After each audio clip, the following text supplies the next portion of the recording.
this tournament, but I got a feeling that this one today could be the tightest, or if not the tightest game that we'll get. So Kingsmen, they really, a lot's on the line for them. If they want to make the top 4 and finish in the finals, they have to pretty much get a win here and win their following few games after that. So if you lose 2 games, you probably need 4 wins to sneak through into the finals.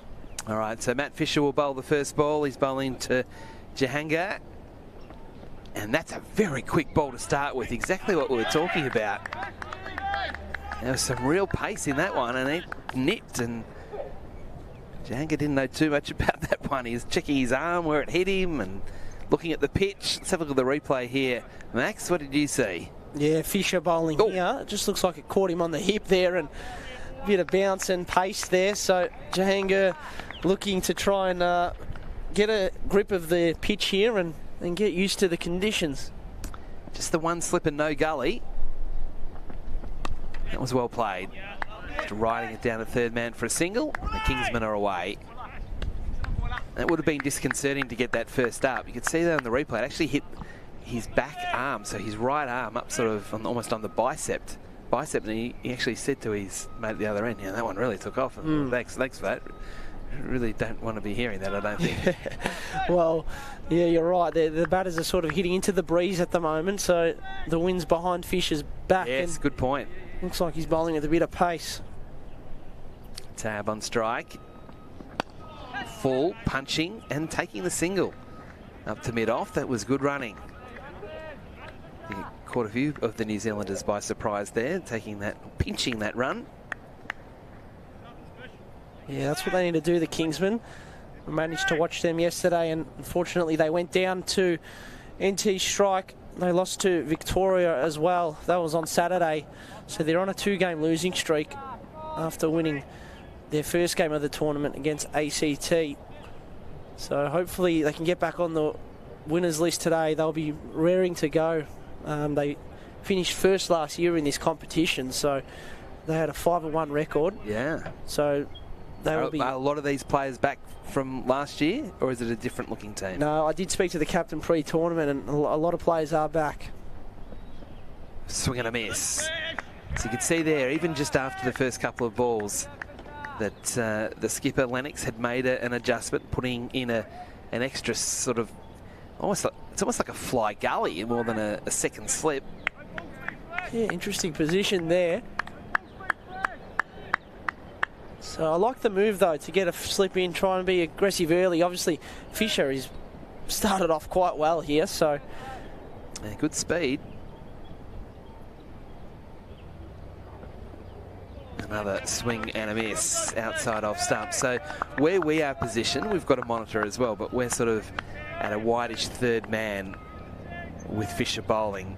So, and we're at ground level, so you get a great appreciation of how fast they're actually bowling. Yeah, you do. He's bowling with a fair bit of heat. I wouldn't be surprised if we're seeing some of the fastest balls in the tournament here. Fisher, and he's also sort of charging in down the hill, so that just gives you a bit of extra momentum. Everything's in his favour. As he bowls here to Jahangir, who's digging out a full ball. They don't take a single. That one went way too quickly to Lennox at mid-off, and that is the end of the first over. So good one there for New Zealand A, just the 2 runs coming from it after being sent into bat. You can see there the academy batting lineup.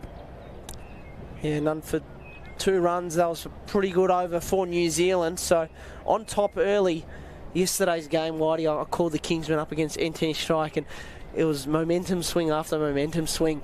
It was highs and lows throughout the whole game. So we'll see what happens today, but if we see the same sort of trend, I wouldn't be surprised. Yeah, they've got some lower order batters that can surprise a few people. So, yeah, looking forward to seeing what they deliver today. Lister will bowl from, what do we call this end? Oh, I'd call it the forest end almost. Yeah, well, the airport end. One of the sponsors, Airport Development Group. No, that's good. We'll go with the airport end. Darwin Airport end of the DXC Arena number 2. That wind is keeping things cool. It's good. It's almost like we've got an air conditioner under our tent. Yes. It's a nice setup here. So the left arm of Lister bowls, and that first one is down leg side, and he's immediately called a wide. Yeah, Ben Lister here, left arm quick. He's played a fair few T20 internationals for New Zealand, 13 in fact, and he'll be looking to try and create something special here. New Zealand on a 2-game win streak. They've won their first 2 games. They defeated Adelaide Strikers on Saturday and then ACT on Sunday. Another one down leg side and another wide. The one that I'm looking forward to today is Scott Klugerline, because I've called Scott a number of times playing for either New Zealand or New Zealand A, and here he is playing against New Zealand A. Yeah, it's interesting. I was surprised to see his name. Yes, I thought they put him in the wrong list. No, he's on the right list. Obviously born in New Zealand, and he's represented the national team as well. He has. Oh, that's a good ball. Very nearly taking on the edge on the way through.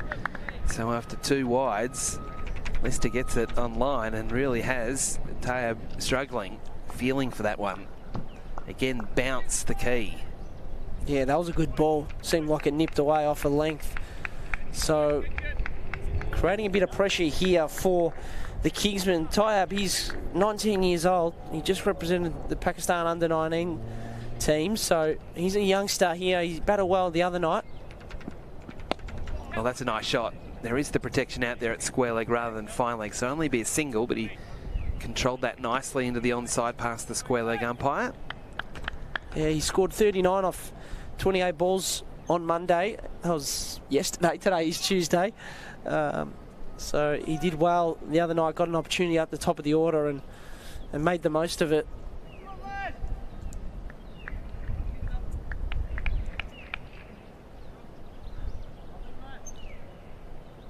So a very similar field for Jahangir as well. Gets back in his crease and hits high up on the bat and very nearly carrying to forward square leg. And another feature of this extra pace and bounce in this pitch that Jahangir is not used to. No, that one popping up a little bit, and the bowler's bowling into the breeze here, so that may just create potentially a little bit of extra bounce, and as a batter you might have to just wait for the ball a little bit to come to you. But there's opportunities to score down the ground and use the wind to your advantage if you're batting here. Tries to advance and then swats it brilliantly over the rope for 6. Magnificent shot there.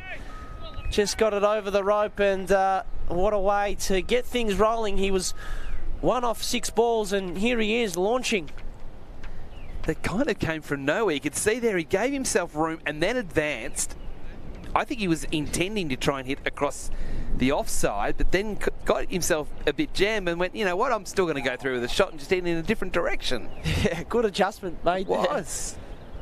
Yeah, and that's sort of the go there. You got to wait and sort of react to the ball, especially bowling against the pace of facing Lister and at his pace. If he bowls a bit fuller, might come a bit quicker, but as soon as he drops short, sort of got to wait and then react. So he did that well, Jahangir there, and good. After a little bit of a tricky start, they get the scoreboard rolling a little bit here. Yes, and I think it is a feature. You can't bowl short on this pitch. I think it's a real no-no. Oh, that's even better.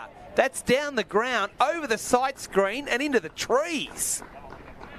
Consecutive 6s to Jahangir, and that one was absolutely outstanding. And I think they need to go and get a new ball. Oh, they will. They're not getting that one back. That's the... Down with the crocodile. Oh, yeah, well, you could potentially crocodile snakes. And I think that's the military that work on that land there. So you no chance of getting a ball out of there anytime soon. That's a magnificent shot, Whitey, as you called. Just swung through the line there and straight over the bowler's head. Well, after looking a little uncomfortable in his first few balls, Jahangir's thought, you know what, I'm just going to start swinging. But they're proper cricket shots. They are. And magnificent there. Really latched onto that. It was pitched up a little bit. Jahangir doing a good job here for the Kingsmen. So you're right, Max, they're not even bothering looking for it. If we're brave enough, we can climb the barbed wire fence and get ourselves a brand new cricket ball to take home with us. I'm not brave enough. Well, if we were to climb over, we'd potentially get a cricket ball, but we may have a bit of blood trickling down our hand and a few scratches. That's right. So the umpires are spending a long time, or one of the umpires is spending a long time looking at the ball. I don't think we need to spend too much time looking for it. It's only been in operation for 9 balls. You may as well just give them a new one. Expensive, these balls as well. So Jahangir here on fire to start us off. 2 sixes in a row. A chance for a hat-trick of 6s. As you said, quite rightly, with the bowler coming downwind. So he's hitting downwind to hit that straight, but it's a big hit. Yeah, it is. Clear not only the rope, but the side screen and the big cyclone fence with the barbed wire on top. I struck it beautifully. What's the response? Oh, he's gone again. He might be out. He is out. Oh, no. He could not have hit that ball better to the fielder. So Lister gets a wicket after being hit for consecutive 6s. Jahangir is on his way for 13. It was fun while it lasted, but really he could have hit that anywhere, but he's just perfectly found the fielder on the fence. Yeah, and Boyle with the catch. Oh, straight down his throat. He didn't have to move too much there. He didn't move at all. No, and he took it nicely. Very disappointing there for Jahangir. He was striking him well, and unfortunately the 31-year-old has to depart. You can just see he's a pretty disappointed. He is, isn't he? Whenever you hit 2 6s in a row, you want to continue batting, and it's like reaching a par 5 in 2 and ending up with a double bogey. Well, it was one of those ones where I think he couldn't believe he got another one to hit, I think, as much as anything. And he did everything right except find the fielder. And that might sound silly. It was right out of the middle of the bat. 2-3 metres either side at 6. But I guess credit to the New Zealanders as well for having that fielder there rather than at more that traditional fine leg position that saw his downfall. Yeah, you're right there, Whitey. Like, he did strike it really well. It was another quality shot, but just straight to the fielder. And here comes the new batter now, Jayasuriya, who is from Sri Lanka, and he's got plenty of international experience, so they'll be looking to steady things up with him out there. So it was the last ball of the over. So Fisher again, his first over only cost 2. He's bowling to Tayyab, who's hit on the pad, or even really the body above the flap of the pad. And again, good pace. So you're right, Tayyab has played some international cricket, so they're a mix, aren't they, the Kingsmen? Yeah, they are. They've got some young players, some older players. Jayasuriya, he's one to watch. He's at the non-striker's end at the moment. He's just come out to the crease, but he scored 40 in the first game, and then in the game just gone by against the NT strike yesterday. That's a shot over the top. And it's going to be caught. So wickets in consecutive overs to New Zealand. And now we've got both openers back in the pavilion. Yeah, went for the pull shot there and just got caught on the top edge. And here he is, the replay. He played across the line, and it's a leading edge, and good catch from Boyle yet again, and pretty cruisy under those ones is Boyle. Nice catch, and they get their second wicket, New Zealand. You just saw then from that replay there, it looked a pretty ordinary shot on first glance, but I reckon it just popped a little bit on that pitch, and that, I guess, helped in the dismissal. I'm sure if he had his time again, Toby wouldn't have quite played it like that, but yes, it definitely looked like it popped, and as he said, he tried to turn on the onside. It's hit the shoulder of the bat to see it fly to third man. It was all a bit unusual. Yeah, and you've got to give credit to Fisher bowling at quite a fast pace, so that just makes everything more difficult. And now Kuma's forced to come out and try and steady things up here. Milan Kumar, the number 4, born in India. And here he is with the big task ahead of him. Yeah, so both batters out there at the moment haven't faced a ball. So they're under early pressure, 2 for 17. And that's again a very fast delivery. Kumar in defence, trying to pinch a single, but sent back by Jayasuriya at the other end. He has played in the MLC the last 4 seasons, Kumar. Played 24 games, scored 331 runs at an average of 17. So he's also played international cricket, more than 50 international games across ODIs and T20. So he would have faced bowlers like this before. So certainly capable of doing the job here. Oh, very late on that one. And again, the feature is the speed here of Fisher. They get a single. Kumar gets off the mark, but it wouldn't really fill him with a lot of confidence the way he played that shot. Yeah, a bit of a inside edge there. Early on in his innings, just trying to steady things up. So a bit of a job here for Kingsman under the pump at 2 for 18. Consecutive sixes in the previous over, but you're right, they are under the pump. Since those 2 sixes, they've lost 2 wickets. So Jayasuriya here will face his first ball from Fisher. Look at those figures, 1 for 3 of 1.4. And that one flying through to the keeper, slapping the gloves at chest high, and he's miles back. Yeah, I was just thinking about how far back he is here. He's almost 20 metres back here. And look at the carry here on this replay. It's quick off the deck, and the keeper's catching that with his fingers pointing up. That says it all. Very surprised there's not more than one slip in play here. I know it's T20 cricket, but this is high quality fast bowling. That one doesn't get up, and the keeper does well to keep it down. So Jayasuriya just having a look. Max Chu, the keeper for New Zealand, and that is the end of the over. So 2 for 18 after 3. The Kingsmen having been sent into bat by New Zealand A. Adam White and Max Hatzoglu with you on a breezy but fine afternoon here in Darwin on a Tuesday. The middle game in a triple header. Certainly, and we see the MPG Security batting gold cap in the previous game. Jordan Silk, he's leading the runs at the moment. How many did he get today? Oh, he got about 20 not out, so that's going to help his cause. Darcy Short almost went past him during his innings.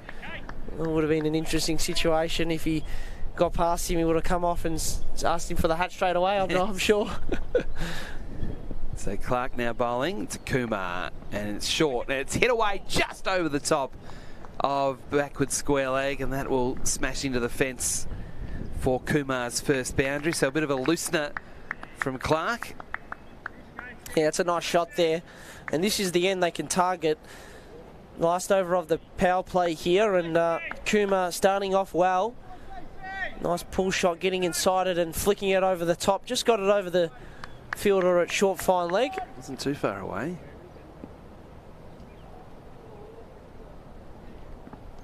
It's a better ball, as in lengthwise, but it's still placed nicely, and that's going close to the ropes. Just fielded inside, and they come back for 2.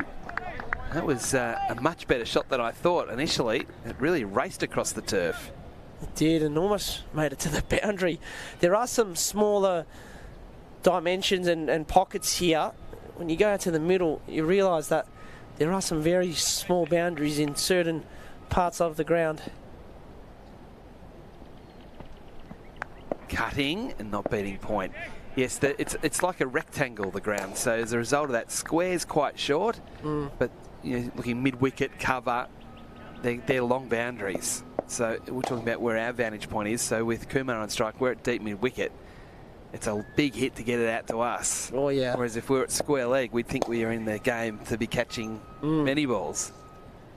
Yeah.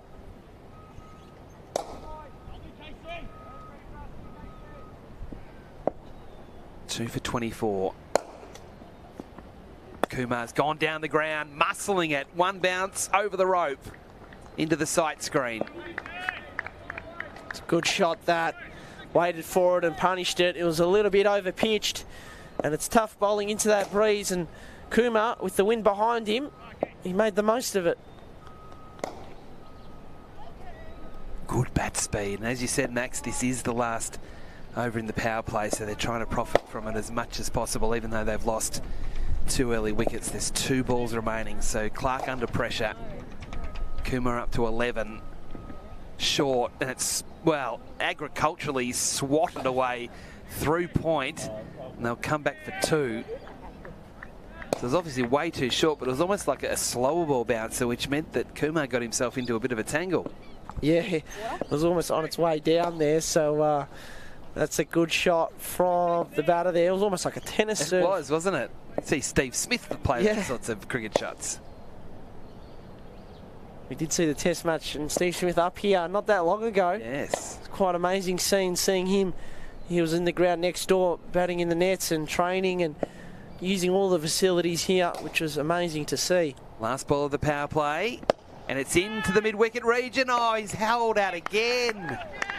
Last ball of the power play, Kumar looking so good, and another batsman just finding a fielder in the deep. And that is a big moment in this match. He was looking dead set dangerous, and he's gone on the last ball of the power play. It had already been a good over for the Kingsmen, and that was, well, really a bit silly. Well, that's twice now where that's happened. There've been good shots, but straight to fielders on the boundary. So very disappointing. The last one, it was Jahangir who hit 2 consecutive sixes. Well, this time it's the batter in Kumar who's just hit 12 runs from the first 5 balls of the over, and then he's out. So disappointing, and Coach Hasib Azam will be scratching his head. They've got some work to do at 3 for 30 now. Yeah, that was not good. Just totally unnecessary, because they'd only just put the player out there for that ball. Yeah. Quite unbelievable.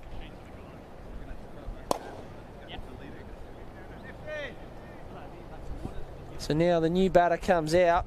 It's Tajinder Singh. And he's got a job ahead of him. Batting all-rounder. He's been in good form. He did produce some fireworks earlier in the tournament. He scored 33 off 21 balls against Victoria. And Victoria, as you'd know, Whitey, they've got quite a good team up here. And for him to score 33 off 21 is a positive sign. So they'll be hoping to the Kingsmen that he can go on and produce something good today. Yes, they certainly need him at 3 for 30. So Fisher's going to bowl a 3rd over here. Keep him going while he's hot. Bowling to Jayasuriya. Just dabbing it, getting it down to 3rd man for a single. Good shot there, using the pace, looking comfortable. Facing Fisher. Now Fisher's been, if you just joined us, he's bowled 2 overs and they've been absolute rapid balls. So he'd be up around the 140 mark, you'd suspect, if not a few more than that. So he's doing a good job here for New Zealand, eh?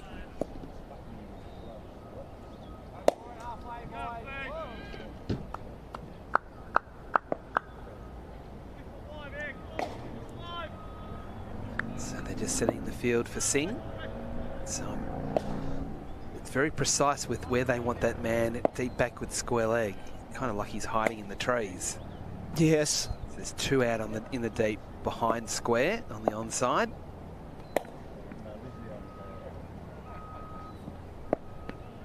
And that's a wide. Again, it was quick. Singh couldn't keep up with it, but it was down leg side, so it'll have to be re-bowled. Good keeping there, not easy at this pace. You got to move quickly to take those balls, so he did well there. Mr. Max Chu, the wicketkeeper, he'll be he's scheduled to open for New Zealand A later on, so he's got a big day ahead of him. He started well.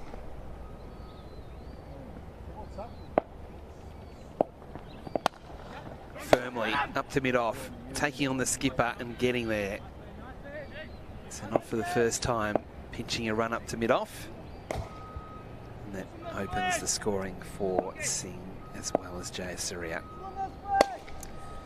Ahmad, he's scheduled to come in next. He's been a fine performer. He did well yesterday. He got the winning runs, made about 20 off 10 balls. Well, that was actually one of the previous games, not yesterday. But he's shown some good sign. And Ali, he's been exceptional. He scored 45 not out off 27 balls yesterday. He's scheduled to come in after Azam. So the pair are both capable with the bat. Oh, a bouncer. A quick bouncer at that. So that's been given the all clear. Be interesting to see the approach that the batters take here. Do they look to be ultra defensive and get through Fisher here, who's bowling pretty well? Yeah, I think they have to, really. They can't afford to lose another wicket here. Inside 5 overs. Yeah.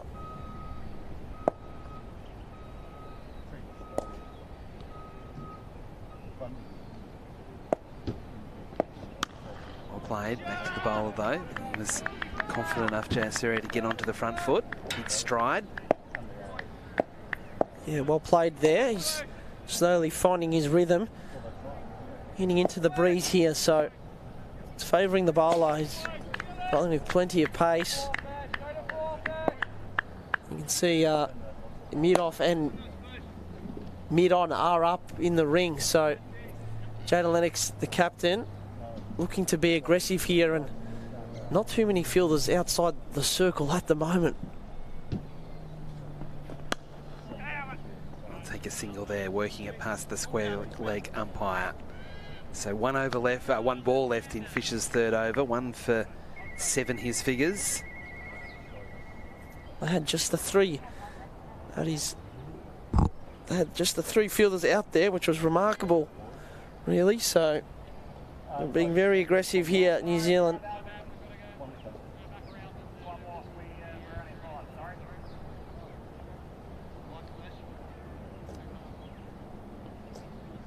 So the wicketkeeper, and I think the batters thought it was the end of the over, forgetting that there was the wide. In fact, the bowler had taken his cap from the umpire. I think the umpire had forgotten as well that there was still a ball left in the over. I couldn't work out what was going on. No, yeah. The scorers are all over it here on the graphics. 1 ball left here. Kurt Meagle, the umpire, has come up from South Australia for this, and he's been very good. That's one of his first minor mistakes. Okay, so take 2 for the last ball of the over. Full, dug out into the onside. No timing in the shot, so it will just be a single. So after 5 overs, the Kingsmen 3 for 35, and in early trouble here at DXC Arena number 2. Yeah, good start for New Zealand with the ball. They'll be hoping to continue going on here. They won the toss and elected to have a bowl first, and so far it's paid off. Captain Jaden Lennox has had a good tournament. Will we see him come on soon? We yet to see him in action, but he's taken a lot of wickets so far. He's up to 6 wickets from 2 games. He took 3 in each, so we may see the spinner come on soon. Clarkson is the man that's going to come on, though, for now. Josh Clarkson won a Ralph Wheezy medal for the best and fairest player in the local cricket competition up here in 2019, playing for Pints. So he's good in these conditions. He's proven it in the past. The all-rounder now. He's going to try and do it with the ball. That one's a bit shorter and gets Singh high up. He gets through for a single. Well backed up there.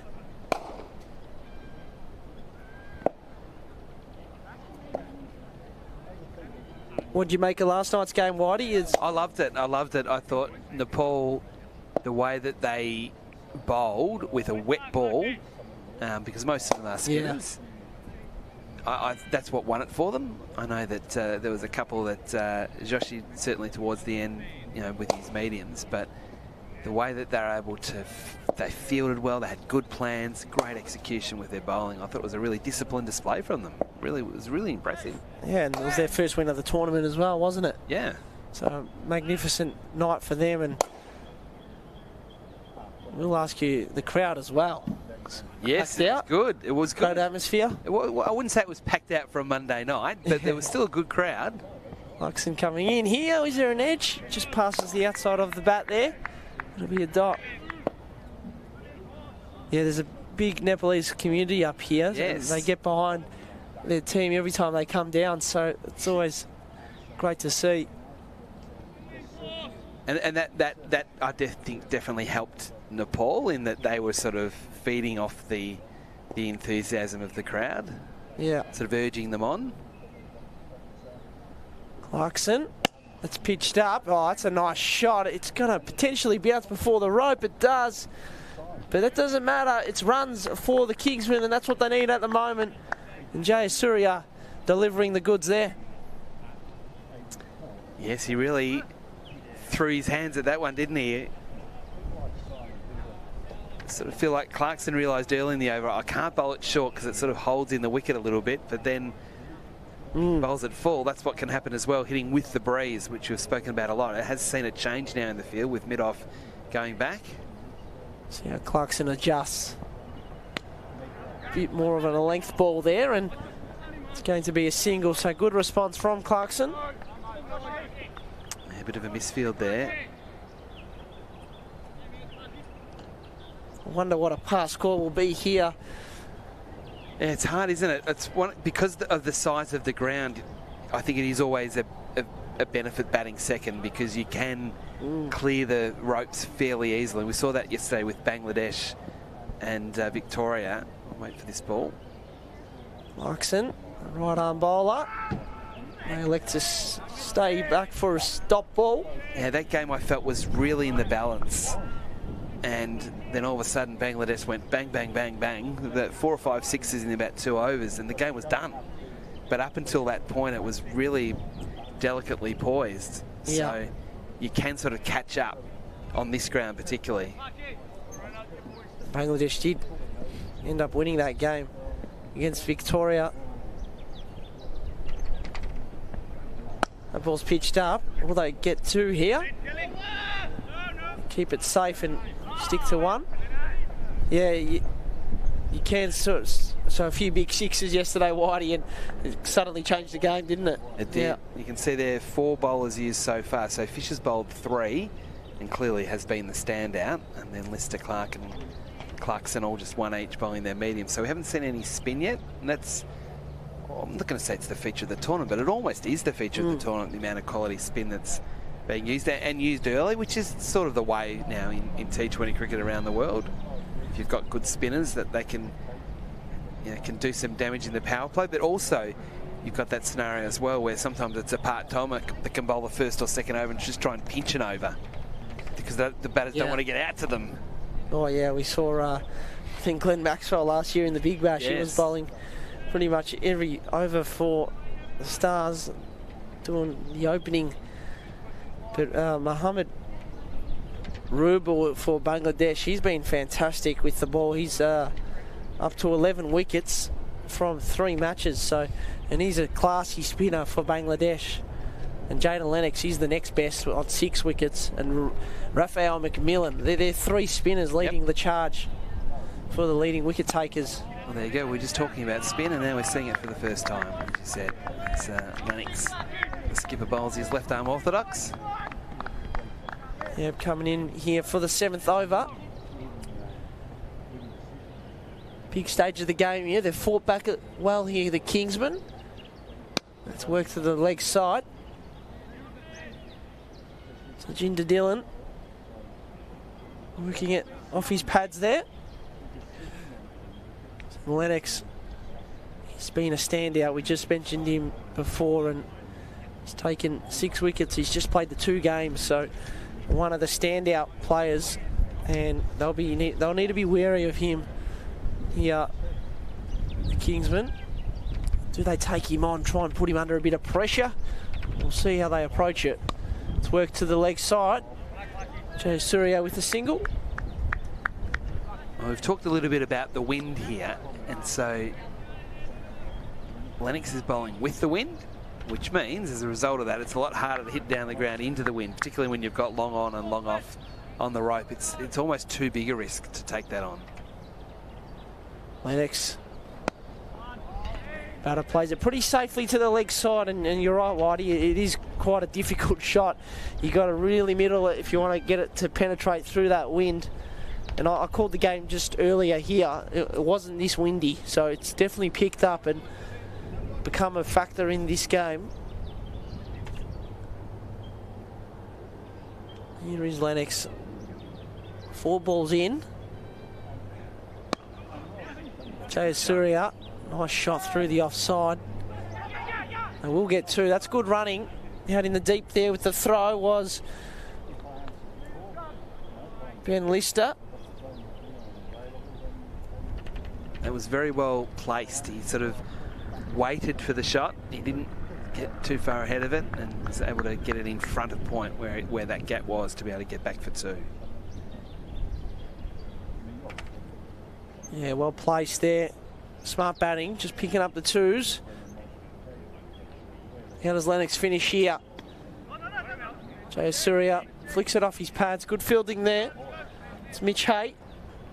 And that's the end of the over. So it's 3 for 47. And we are 7 overs in here for match 14. And there's a predicted score, Whitey, 135.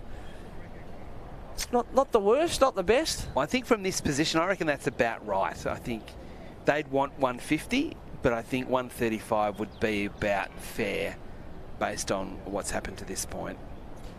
Yeah, just that wickets column probably holds them back a bit. Yes. But got a bit of firepower to come, so... Well, it has to be a consolidation period. We spoke about it before. They couldn't afford to lose that 4th wicket inside 5 overs. So, you know, J Series going okay, 10 off 12, Singh 6 off 8. So they're still ticking the scoreboard over without taking, you know, any unnecessary risks, because they did that early and they got burnt for it. Yeah, if they can set a platform here, they can really go hard at the end. Try and post a defendable total. Clarkson back on here from the newly named airport end. I think we'll go with airport end and TIO stadium end. Yeah. See the big stadium in the background. That must have been fun being there this weekend with some good crowds and some great cricket played on the main arena. Oh, absolutely. Had the test match on and then into the top end series. That's a clip to the leg side, and this time it's in the gap. It's 6 all the way out of here. And into the trees. Brilliant shot. Yes, into the trees. There is a gate, and they're asking whether they're allowed to go through and find it. Well, I was speaking to Dominic McCormack in the previous game, who I was calling with, and he said, don't go out there, you might find some snakes. Oh, I'm not going out there, yeah. no chance. And if the local's saying that, well then yes, that's exactly right. I don't know if I'm going to take the risk. The beautiful shot there, pulling that for 6. And they found it. They found it. So a couple of them went out there, and I'd get back as quickly as I could. Yes, I did see a snake. Did you? Not here. Okay. So outside of my place Did where you? I'm staying. Really? And yeah, it was a dead snake. Yeah, it was sad to see, but a bit frightening as well. I prefer it to be dead than alive. Well, yeah. Yeah. Anyway, I'm scared of snakes as well. Alrighty, I'm with you on that. Clarkson, that's pitched up. It is a no ball. Umpire putting the hand up there, Sam Burns. So here we go. Big opportunity here. It's Singh who's going to try and make the most of it. Yeah, so it's one of those ones we were talking about this last night, when the set batter gets the no ball. You kind of feel like he should be on strike. He shouldn't take the single to keep the strike, yeah. Especially because he just hit a 6. the ball before, but it is an opportunity here for Singh. Well, Tajika's capable, and there we go. Flick off the hips, and that's out of here. Brilliant shot. What a gift to get as a free hit. That had a red ribbon tied around the ball. It's also a no ball, so it'll be another free hit. There you have it. Another opportunity. That's a costly blow for New Zealand. Here's the replay. Above waist height. And it's 6. And they're going to get another free hit. It's a big one. It's into the Pint Club. If you wanted a free hit, as a batter, that's kind of the one you want. Yep. Straight in the wheelhouse. I'll give you a tip. Maybe take the helmet off before you take the drink, rather than trying to drink it through the grill.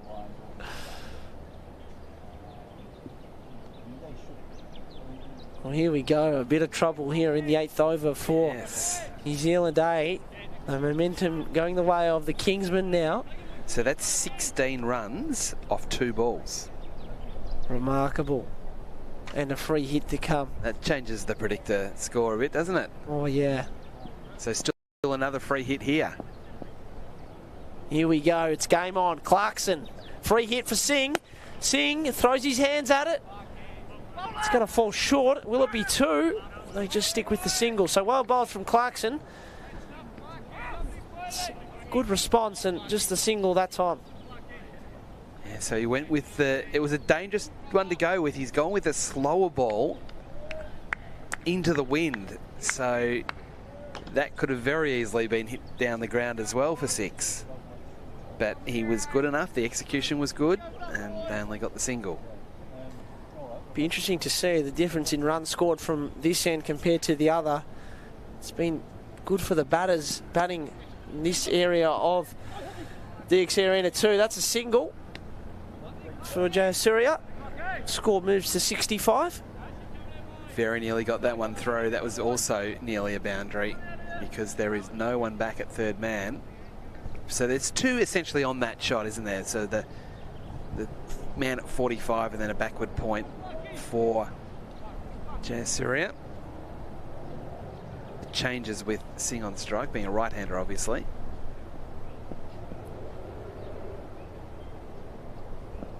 Yeah, they've still got the third man and that point fielder in place. Clarkson, shorter delivery. It's clipped to the leg side. Moa Bass with the fielding.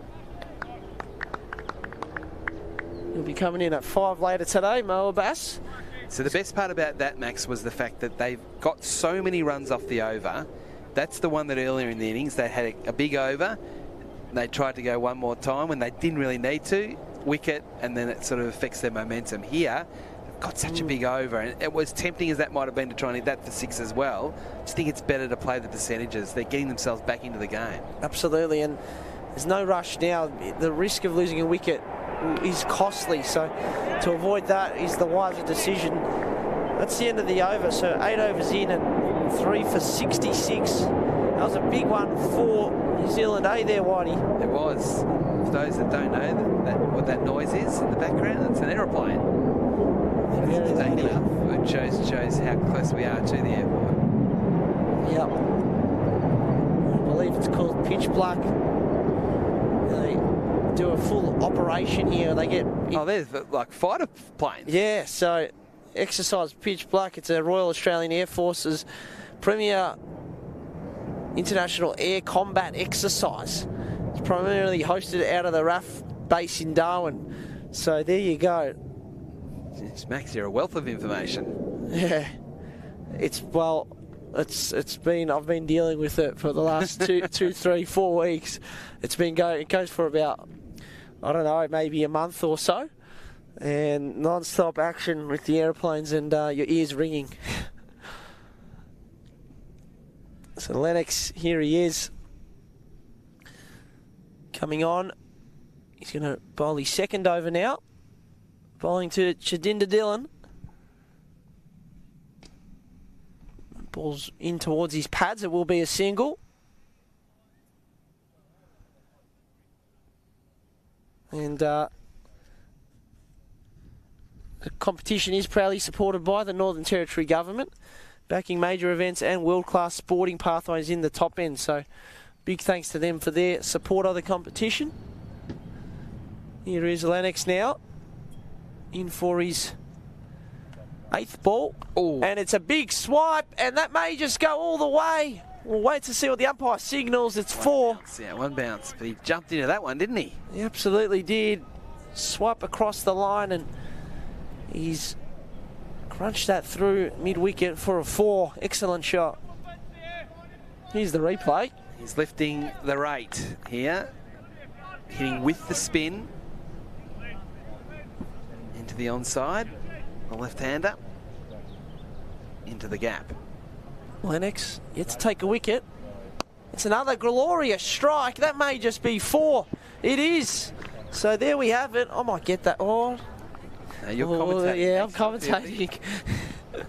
We'll leave that to Clarkson. We were very close to it, though. Tell you what, should have brought my shin pads. It's almost got me on the shins there. Look at this shot. Got inside it, and it's come straight out of the middle, and there we are, Whitey. There we are, under the tent. The first one was a good shot. The second one was a bad ball. Yeah. Yep. Just missing there, a bit too straight. Good batting from Jayasuriya.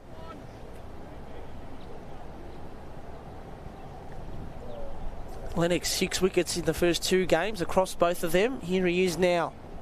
Oh, that one got a bit of bounce. He almost swung himself off his feet then, Jayasuriya. He really... It's a hard one, that one. Again, it's cutting with the bounce, cutting against the spin. You've got to... It's so much easier to just, to take it, help it on its way with the spin. Yeah, well, looks like he's sort of angling it across here, Lennox. Yeah. That one does come across Jayasuriya, and he works it down the ground for a single. Big over. It's 10 off it so far. Yes, and off the back of the last over that went for nearly 20, the game's changed in this little 2-over burst quite considerably. It has. So here's the last ball of the over. They're on 76 now, the Kingsmen. That's good batting, and Whitey, you spoke about that earlier, just after scoring, not going again and trying to take a big risk and potentially losing a wicket. Absolutely, and that's a great example there. So that was a short ball, and we've seen that a couple of times where they try and get back and try and smack it. They didn't need to, and he didn't. He just took the single, and then they can have a chat. The field has changed. The momentum is all with the Kingsmen. You can see there how we've got a different set of circumstances now with the wind predictor. This is the first time we've seen that, but we've got the Kingsmen Academy up 59%. That's just off the back of 2 overs, which shows in T20 cricket how much can change so quickly. Oh, big time. And you spoke about previous games where a couple of boundaries suddenly changed things, so they're doing well. These two, they've really brought the game back in favour of the Kingsmen here, and looking at 3 for 77 after 9, you'd certainly probably take that if you're coach Nasib Azam, especially after losing 3 early ones. They lost 2 in the power play in the first couple of overs. So it's been a good response here. Clark here to come on now. That one's shorter, work to the leg side. Feels like these two have learnt from the previous dismissals, almost making a point of it.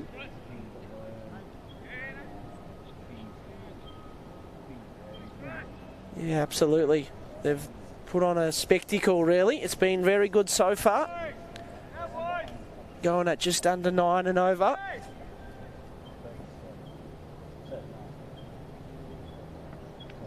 Bowler comes in, work to the offside. Bit of work to do there for the fielder, Clark. He does well. And the other Clark in, Christian Clark, the bowler. He's also doing a superb job. He made his T20 debut for New Zealand against India earlier this year, playing for New Zealand, and he was the second most economical bowler out of 7 bowlers in that game. So bowling to India, not easy. here he is now bowling against the Kingsmen. It's a bit different, isn't it? Different circumstances, but they're under the pump at the moment, New Zealand. That one's a wide outside off. 2 wide outside off. New Zealand 2-0 record. They haven't lost a game yet this campaign. They've been a standout team. This is their first time playing in the top end. It's great to have them up here. I've seen a number of special New Zealanders come up to the top end to play. Here's Clark, outside off again. This time it's just within the guidelines, and yeah, it's great to have New Zealand up here. We had a man that many would know, Brendan McCallum. He played up here in the early 2000s. He scored 250 not out in less than 100 balls in a 2-day game playing for Palmerston. So we've also seen a lot of other New Zealanders come up and play here in the local cricket season. So it's great to see New Zealand A coming along. Oh, that's a nice, it's a bit high though. It's a catch chance. It's taken. Would you believe it? It came out of the middle of the bat, but it was too high up, and unfortunately for Kingsmen, they lose a wicket. It's Tajinder Singh who's out, and Clark gets a big wicket. Yeah, he was going for the maximum. He really gave it everything, but he just almost just hit it too high. You're right, Max. He did get a fair bit of it, but it's fallen probably 10 metres short. And considering the fact that he was hitting with a pretty strong breeze, he'd be disappointed with that one. So Foxcroft with the safe hands in the deep. And just when things were starting to look good for the Kingsmen, they've lost their 4th wicket, 4 for 80 with 2 balls left in the 10th. Yeah, massive wicket. That breaks a pretty big partnership there for the Kingsmen. And the game is back in the balance here. You'd say New Zealand A edge ahead with that wicket. Hamad now coming out to bat, the captain of the Kingsmen. He's played the last 4 seasons in the MLC, and he's played 14 Pakistan Super League matches as well, so he's done it all. He's been quite a accomplished player, and here he is, a big job ahead for him. Yeah, what he's got to do here is for the next 3 overs, maybe 4 overs, is just play a support role for Joe Surya. That's all he needs to do, and then they can, if Joe Surya is still there, well then one or even both of them can have a crack. But if he goes out, then Hamad then takes the role of being the senior player to try and bat to sort of 17, 18 overs. But he doesn't have to do anything silly here to start with. First ball, he's pretty watchful there, working that to the offside. And that's the key, I still think, in T20 cricket, is that you've got to bat around the established batter. So Jay Surya, he's only been out there for 21 balls, but he's 28, he's set now. So if he gets 60 or 70, the Kingsmen get 160, and it's a winning chance. Yes, even certainly. though there's been some poor batting around him. It's just playing the percentages as well. Oh, that's almost hit up to the bowler in the end. He's just worked it to the leg side, and it will be a single. So that brings to end the first 10 overs. It's 4 for 81. Jay Surya doing a good job on 28. 60 balls remaining here. So they'll be looking to get at least 145. If they get 140, they'll be going at 6s from now on. So you suspect a baseline would be 150 here. Well, the run rate's okay. It's just the fact they've lost 4 wickets. So I'm sort of saying, just bat around Jay Surya and they'll get a competitive total. And that's up to Jay Surya as well, not to throw his wicket away. He's just got to be sensible. We've seen him hit some big 6s, so we know that he can do it, but he can't do it if he's sitting watching his teammates do it. No. He's got to be out there for a little bit later in the innings, I think. Yeah, definitely, and he's done it before. 40 in the first game, and last game Jay Surya, he also stepped up as well. So it's a big important moment for him and the Kingsmen They need to win this to stay alive for the finals. They're 1 and 2 at the moment. So it's all on the line right now for the Kingsmen. So Lister now from the stadium end, bowling to the other end to what he bowled his first over, and he has his first ball bladed down to backward point for a single. That's exactly what Hamad has to do. Yeah, that's good batting there, and he's the captain, so should be quite a mature head on his shoulders, and he'll be leading the way here.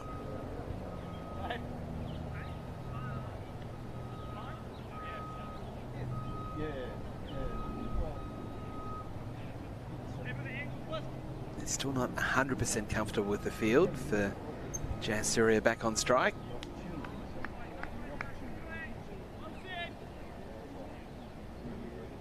Lister's under a bit of pressure as well, considering the fact that his first over went for 15.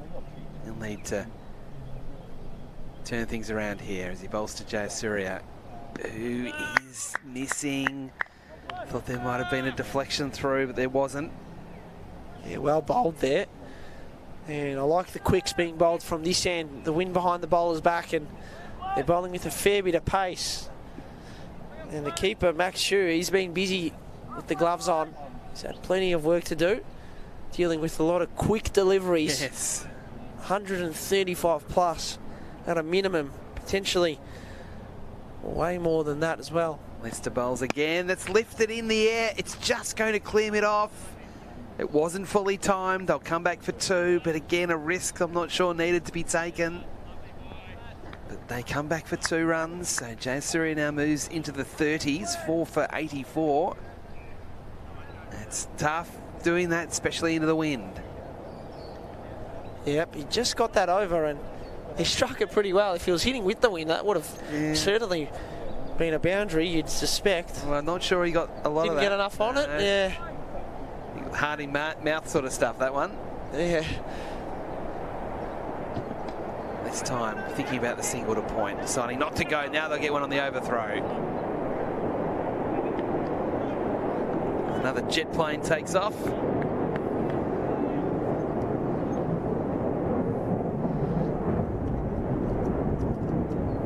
It's amazing, those planes, that the sound is so much behind where the plane is in the air, if that makes sense. Yeah, well, they move at a rapid pace. Amazing. It is, you see some scenes. Hamad rocks back, pushing into point. They'll take a single. It's good fielding. Hamad's going to the danger end, which was the non-striker's end. They get through for a comfortable single.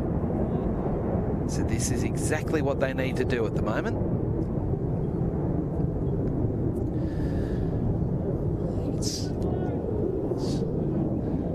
We're in the 11th over here. Good over this one so far.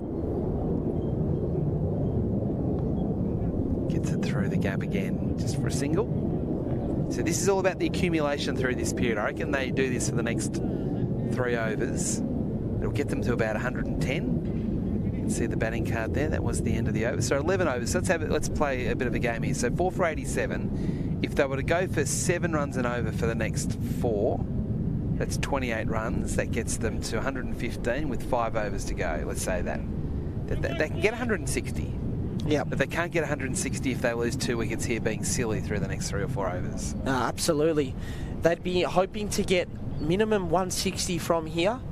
If they bat well, I think they could definitely get up to almost 170. So we'll see what happens, but it could also all fall apart. Yes. So there's multiple options and scenarios at play here, but a score of 170 is certainly on the cards here.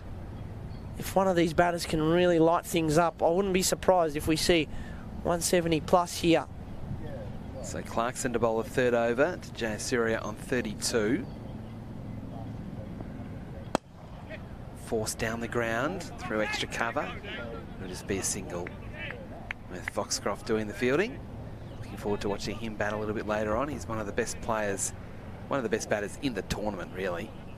He's been around for quite a while now, but he's played for New Zealand, Yeah, he scored. Highest level. Oh yeah, he scored 96 on Test debut against Ireland. That was in May. So coming off that, remarkable start to his Test career. Again, back down the ground, happy just to take the single. Sensible batting.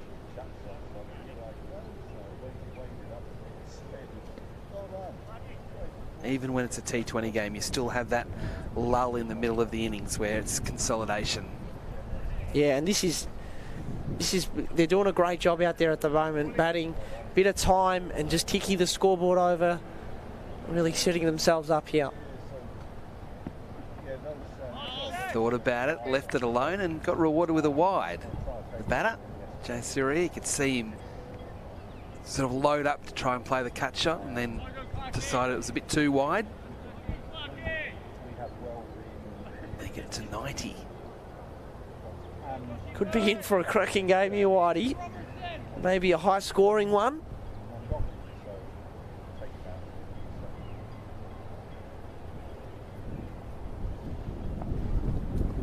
Oh, that was a bit quicker.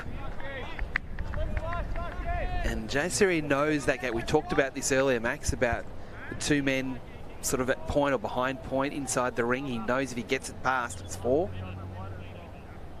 Yeah, he looked like he really wanted to nail that shot because, yeah, as you said, Whitey, if he gets past the fielders there or over the top, it's a boundary to his name.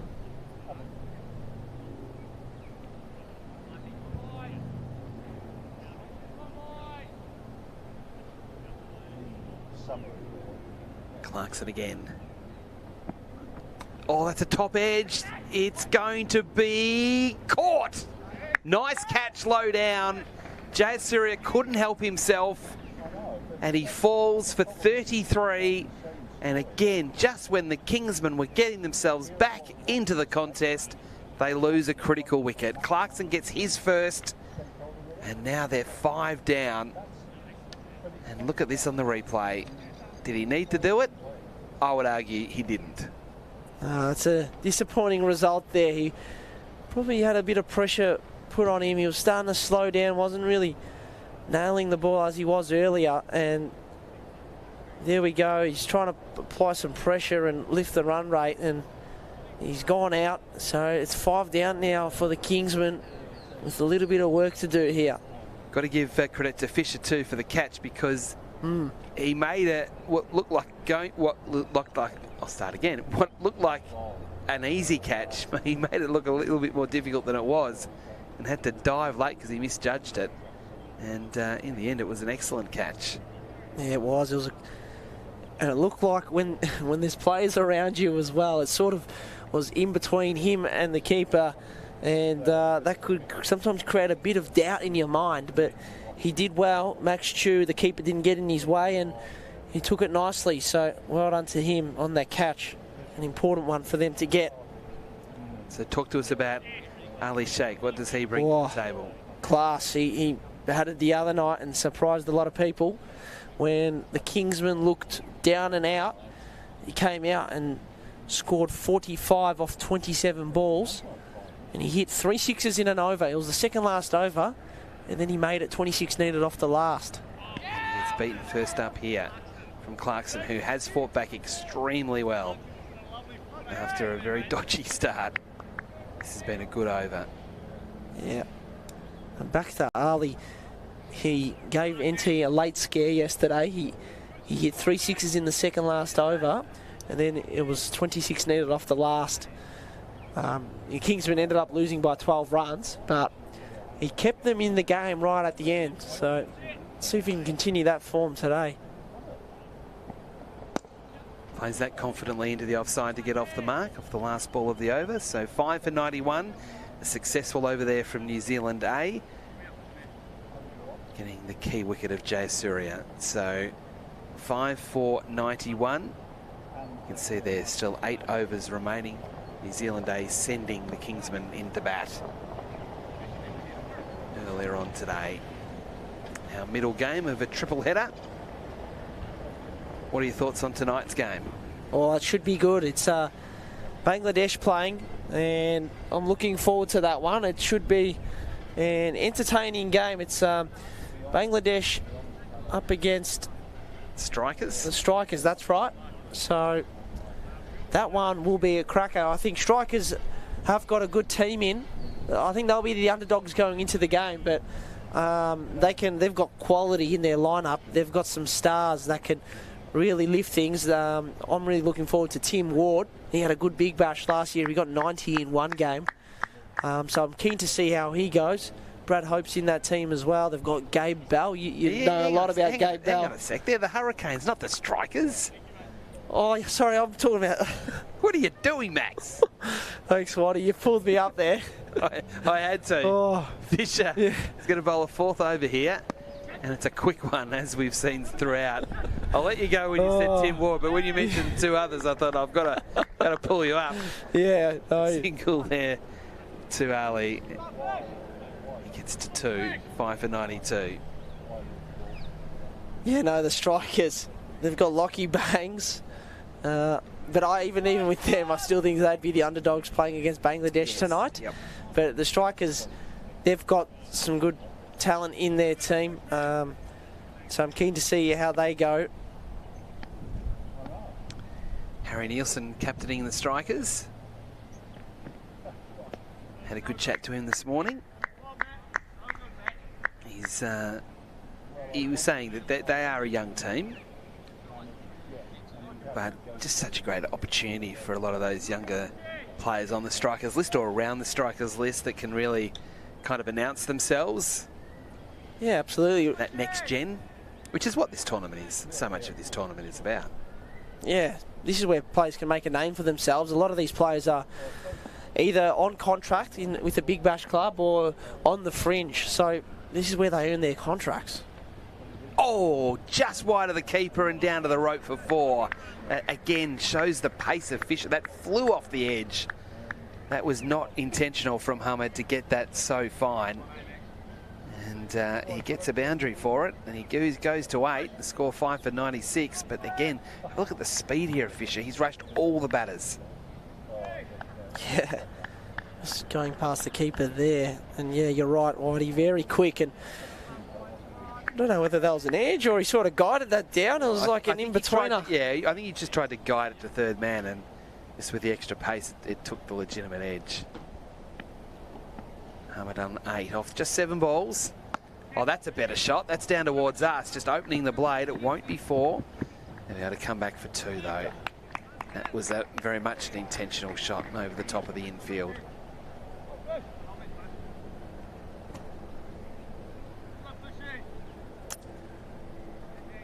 So, yeah, the Hobart Hurricanes and Nepal, they're having a day off today. So with the day off comes and it brings a bit of opportunity. They can go, plenty of tourism options around here in the territory. You can go see some crocodiles, the Adelaide River. There's a number of other things as well. That one into the deep as well. Oh, nearly caught. Instead, it will be 4. Michai, just short of that. Gave it a good crack, but that's a nice shot from the captain, Hamad. He's starting to get going here and leading the charge for the Kingsmen. They're past 100. Here's the replay. Using the pace nicely. Mitch Hay, he was running towards it, but in the end, just short of him, and it's 4. So 102 now, you can see there, with 7.1 overs remaining.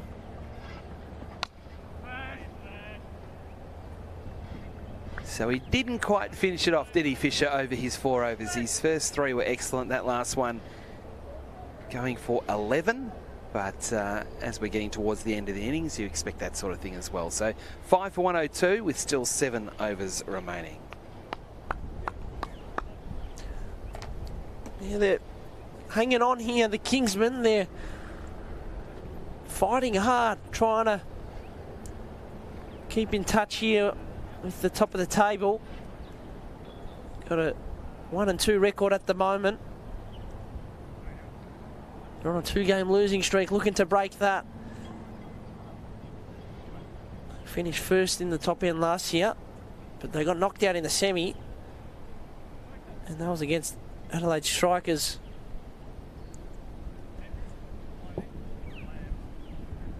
Going to see Jaden Lennox now come on from this end. So how does he go bowling into the breeze? And how do the batters go hitting with the breeze? Do they try and take the opportunity? So Ali on strike. This time he swats it away into the onside of the back foot. That was a very unconventional way of playing that shot, but effective. Gets a single and gets Hamid back on strike. This is, I think, an opportunity for Hamid to target Lennox here. There are 3 fielders out on the leg side though, and mid off his back as well, so I'll have to wait for the right ball. He's definitely bowling a bit quicker and a bit flatter when he is bowling into the wind. Usually, if it's red ball cricket, you give it a bit more flight into the wind. But it's just too dangerous, I think, with the straight boundary. Again, darting it in, a single to the onside for Hamid, so he's up to 15. So just one good over from him in that previous over is just making things look, it just feels a bit easier for him. His body language a bit more relaxed, a bit more in control, even though he is the leader of the team. Once you get to double figures, things get a few big hits away, everything feels a bit easier. Yeah, absolutely. Ali now on strike. He goes the big hit. He's going to get through for a single because Hamid was really aware and understanding that once it got past the keeper, they could get through for a run. But Ali then really swung hard. Oh, he did. He got away with that a little bit. So it's interesting now to see what they do here, whether Hamid takes it on. Still got the power surge up their sleeve as well. So do they... Good point. Slow down and wait till then. Hamid reaches across and tugs it around the corner. Just a single.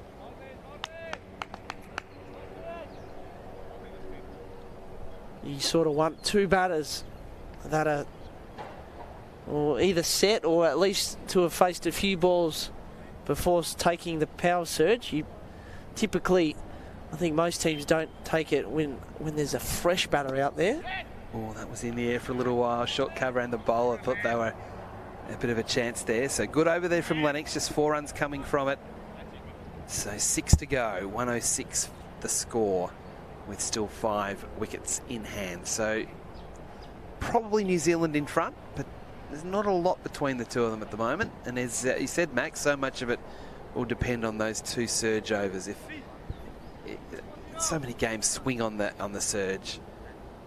Well, absolutely. I'd say take it, not this over, but for the 16th, I think would be a good time to take it. Just get through this one, hitting into the breeze a little bit, just get through it, and then with the wind behind, that'd be maybe the right time to take it. We'll wait and see what they do, but certainly Coach Hasib Azam will be wondering, thinking, when are they going to take it out in the middle? So Foxcroft, they're going to try and pinch an over here. Foxcroft and his offies. Oh, that's a good shot. That's a wonderful shot. No problems there. Big gap, 4 runs. Yeah, he picked it up beautifully and straight into the gap there at mid-wicket. Fantastic shot. Came out of the middle, and here's a look at the replay. He wasn't waiting to have a look at Foxcroft. He was going first ball. But there is a big gap out there. The gap remains if he was to go again. That's a bit slower. And it's cutting to backward point, no run. Maybe some fireworks to come here. These two are slowly building into this.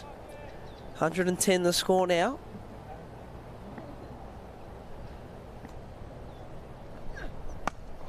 Firmly down the ground for a single.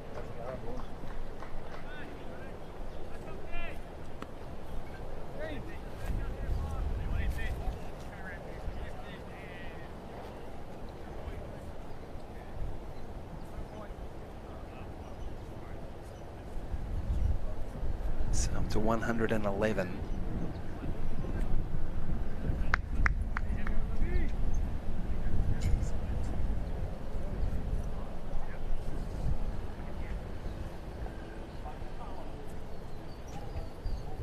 Foxcroft again now to the left-handed Ali, cutting and not getting it away, but they still can get a single. One more to score.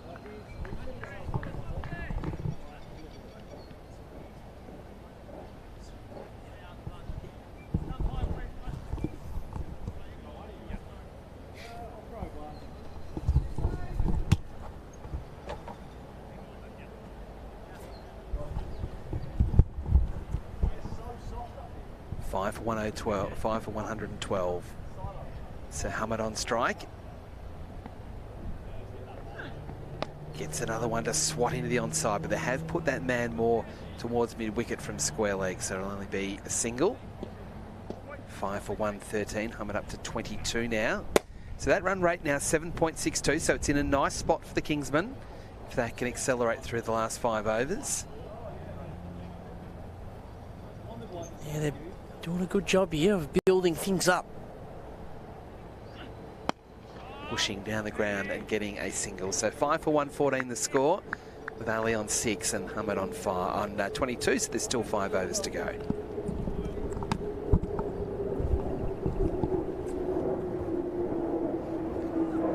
Do they take the power surge here? That'll be the thing to see.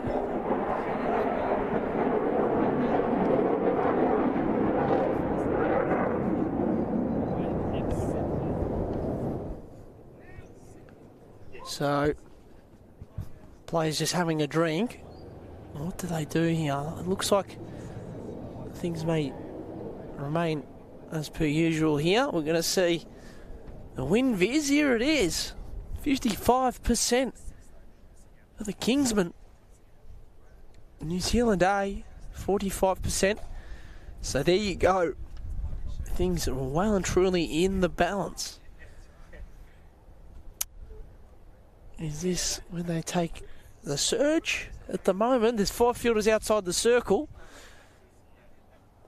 So they're going to wait another over.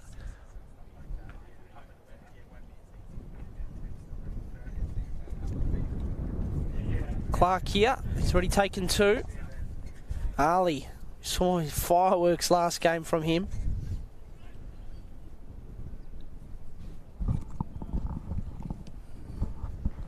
So Clark in. That's a French cut. It's bottom edge and it'll be a dot ball to start. So just the 29 balls left in this innings. They'll be looking to try and get at least 150, 160 plus.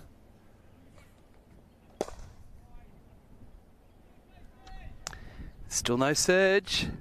No, they didn't take it. Clark into Ali. It's cut to the offside. How's the fielding here? It's good enough, and Clark with the throw in, it will just be a single. Yeah, so I don't mind this. I reckon they'll take the surge for the next over, and then that second over of the surge is when you're hitting with the wind. That's what I reckon they'll do. I don't know for certain, but you can't take it too late. Yeah, well, that's the thing. And it'll be interesting if they're hitting into the breeze with that first over of the surge. Just hope that they don't lose one that's or true two too. batters. Oh, he's gone for that one. Appeal. It's not out. I think it's because they hit him on the arm or the glove. Yeah, he's feeling a bit sore there, the captain. Need to see a replay here, but based on the way he's reacted to that, he's got down low to try and sweep a fast bowler, which is never a great idea. Yeah. I think he's okay. Yeah. That's good to see. 35-year-old Hamid up against Clark here. Shorter ball, beautiful cut. That's straight through the gap, and he doesn't bother running for that. That's 4 runs. Key to that was, exactly as you said, Max, he waited for it. So it was one of those off-speed short balls, which often a player will go through his shot too early, but he picked it, he waited for it, and then just stylishly played it through the gap to get to 26. Yeah, that's a classy shot, and it tells me that he's playing on instinct there. He's not looking to target a certain shot. He's really waiting for what comes his way and reacting. That was a slow ball there, and he waited beautifully for it. Big swing that time. It's a dot ball. He didn't wait for that one. No, he tried his best to give it a good whack, but it's not to be. 4 overs left after this.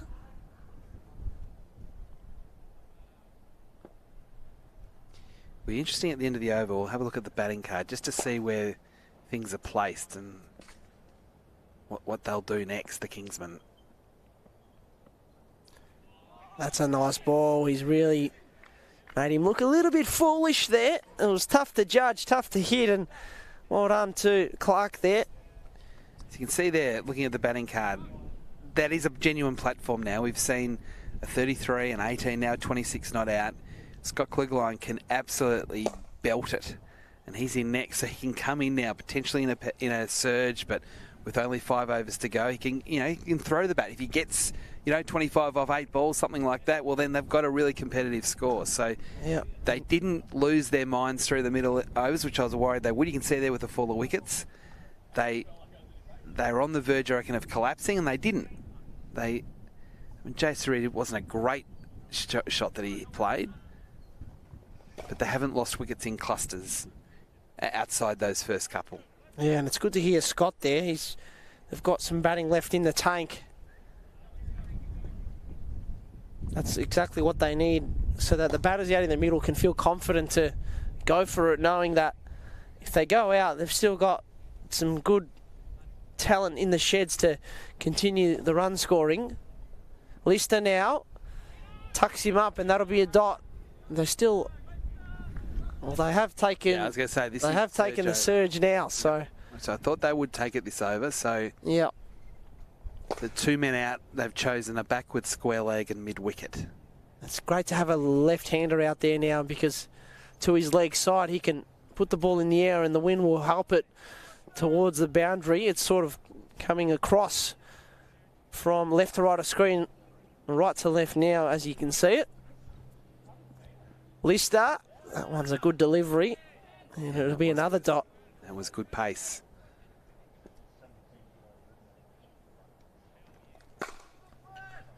Crucial stage of the game here, these last 4 overs. Trying to post a good total here, the Kingsmen. Yeah, and so much of it depends on this over and the next.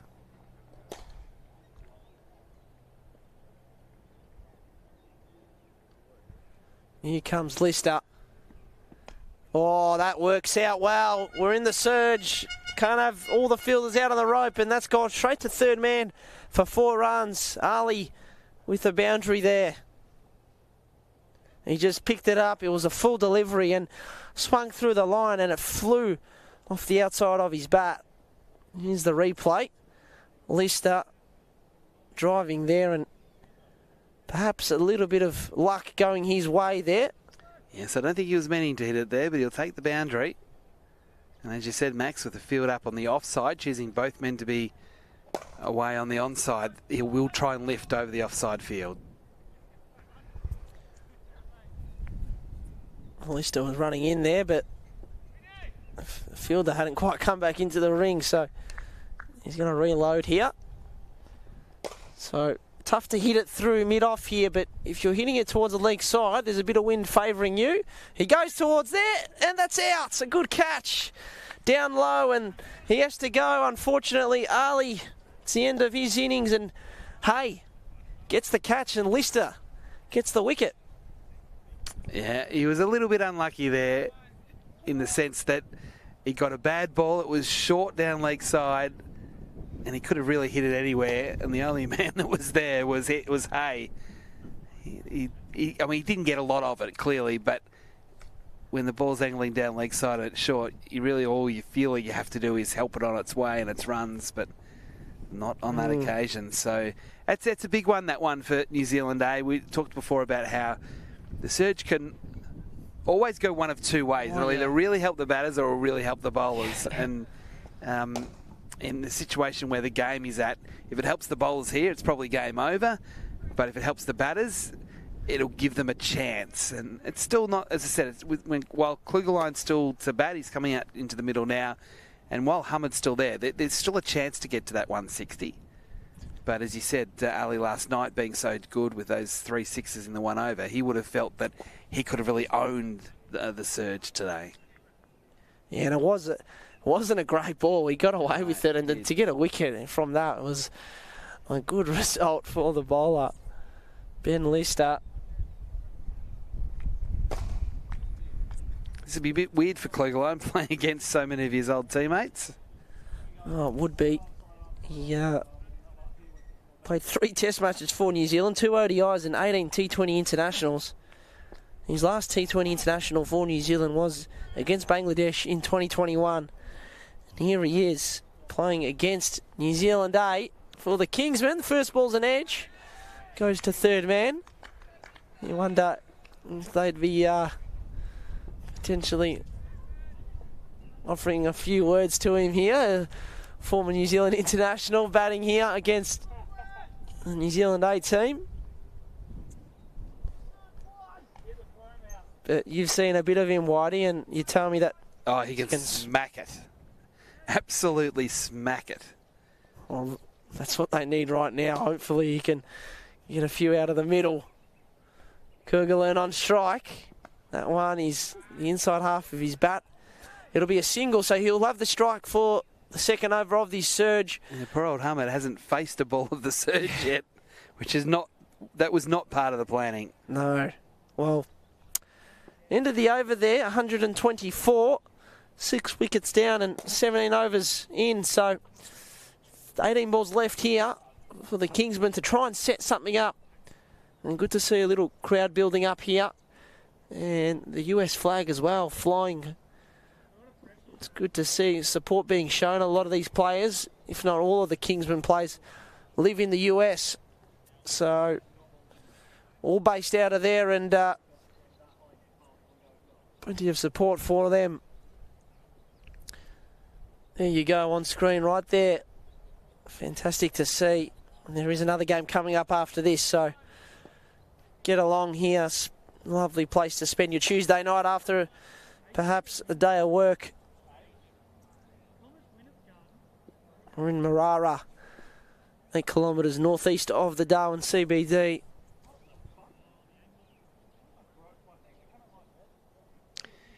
All right, so Clarkson will be the man to bowl the second surge over here, Max. Yep, they'll be targeting it. That's a good start. It's a flat pull shot under a bit of pressure, and they may just get back for 2. It was a good shot. And fielding there by Foxcroft. Tough one to get, and he's deep in the pocket. Good shot, though. Good start for New Zealand. And a good start for the Kingsmen as well. 2 off the first here in the second over of the power surge.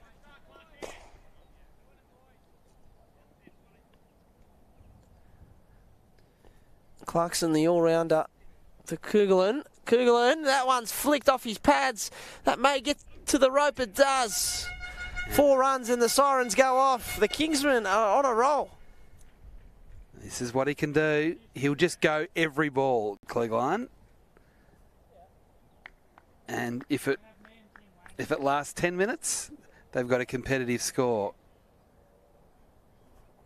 Well, he'll be licking his lips then. This is the exact situation that he'd like to be in. And here he is. There's 2 fielders out on the leg side. You got long on and a deep mid-wicket. Klugerline through the offside this time. May just be 2 runs. Hamid's really flat. He's not going to face a ball of the power play, of the surge. I know. Well, you take 8 runs off the first 3 balls of the surge. If they continue on this path, they'll be getting 16 from this over. So he's doing the job here, Klugerline. But Hamid, you're right. He's set the platform here, 26 or 21, and now he finally gets to the surge, and I don't even know if he's going to face a ball in the surge. It's another full delivery. It's a dot. Well bowled from Clarkson. And usually that's where Klugerline likes to go, through the offside, give himself room and smack it. I know he's hit his boundary to the onside, but generally speaking, and they would know that, having played so much cricket with him, so they'll probably try and, not feed him that if they can. Yeah, it'd be interesting to know how much of a benefit that is to the bowlers. I'm sure they'd seen plenty of him. Shorter ball, hit up in the air, standing under it, and that's out. Foxcroft gets the catch, and Kugelan has to go. He's gone for 9 off 7 deliveries. He smacks his pad with his bat, and he really missed out there. That was the one he wanted. That was the one to hit for 6. Clarkson around the wicket. Again, it's that off spinner. It probably bounced a little bit higher than he thought, but really had the opportunity to hit that one anywhere he liked. And unfortunately for the Kingsmen, he hit it straight down Dean Foxcroft's throat. Yeah, you can see on the replay there, just got through his shot a little bit too early. It was a slow ball, and he sort of had transferred his weight forward, and by the time he was on his front foot, the ball still hadn't come to him, so he had to sort of reload and swing late. It was difficult. And he's hitting to a long part of the ground, long boundary to get over, so he has to depart. Osama now coming to the crease.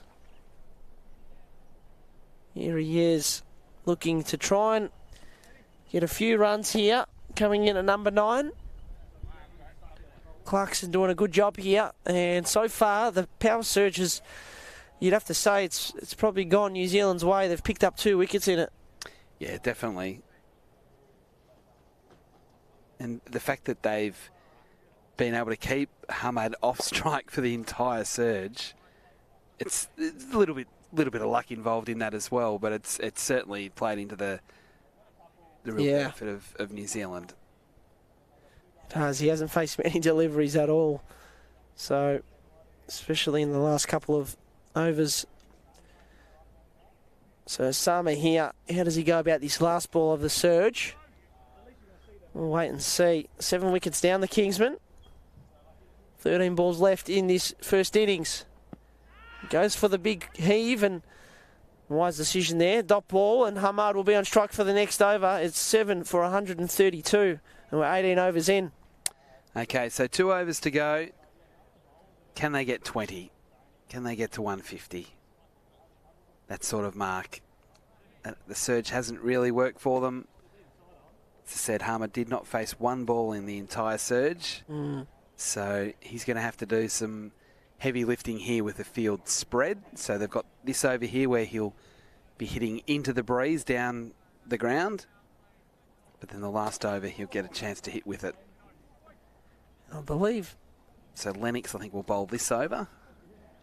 Yep, he's got the ball in his hands. Yeah, so they've got some pace available, but they're going to go for Lennox. They're going to go for spin here, which we'll see how it ends up. I think he's been really good. He's bowled well, flat. yes. Yeah, he hasn't, apart from his first couple of balls, he's been pretty much on song the whole way through. He's just hard to get away because of the speedy bowls. He just jams them. Yep, well, it's all or nothing here for the Kingsmen. They're going to certainly put the foot down here. First ball, it's clipped, just falls short of long on. Not too much power on that. So a good start for Lennox. It was almost a leading edge, wasn't it?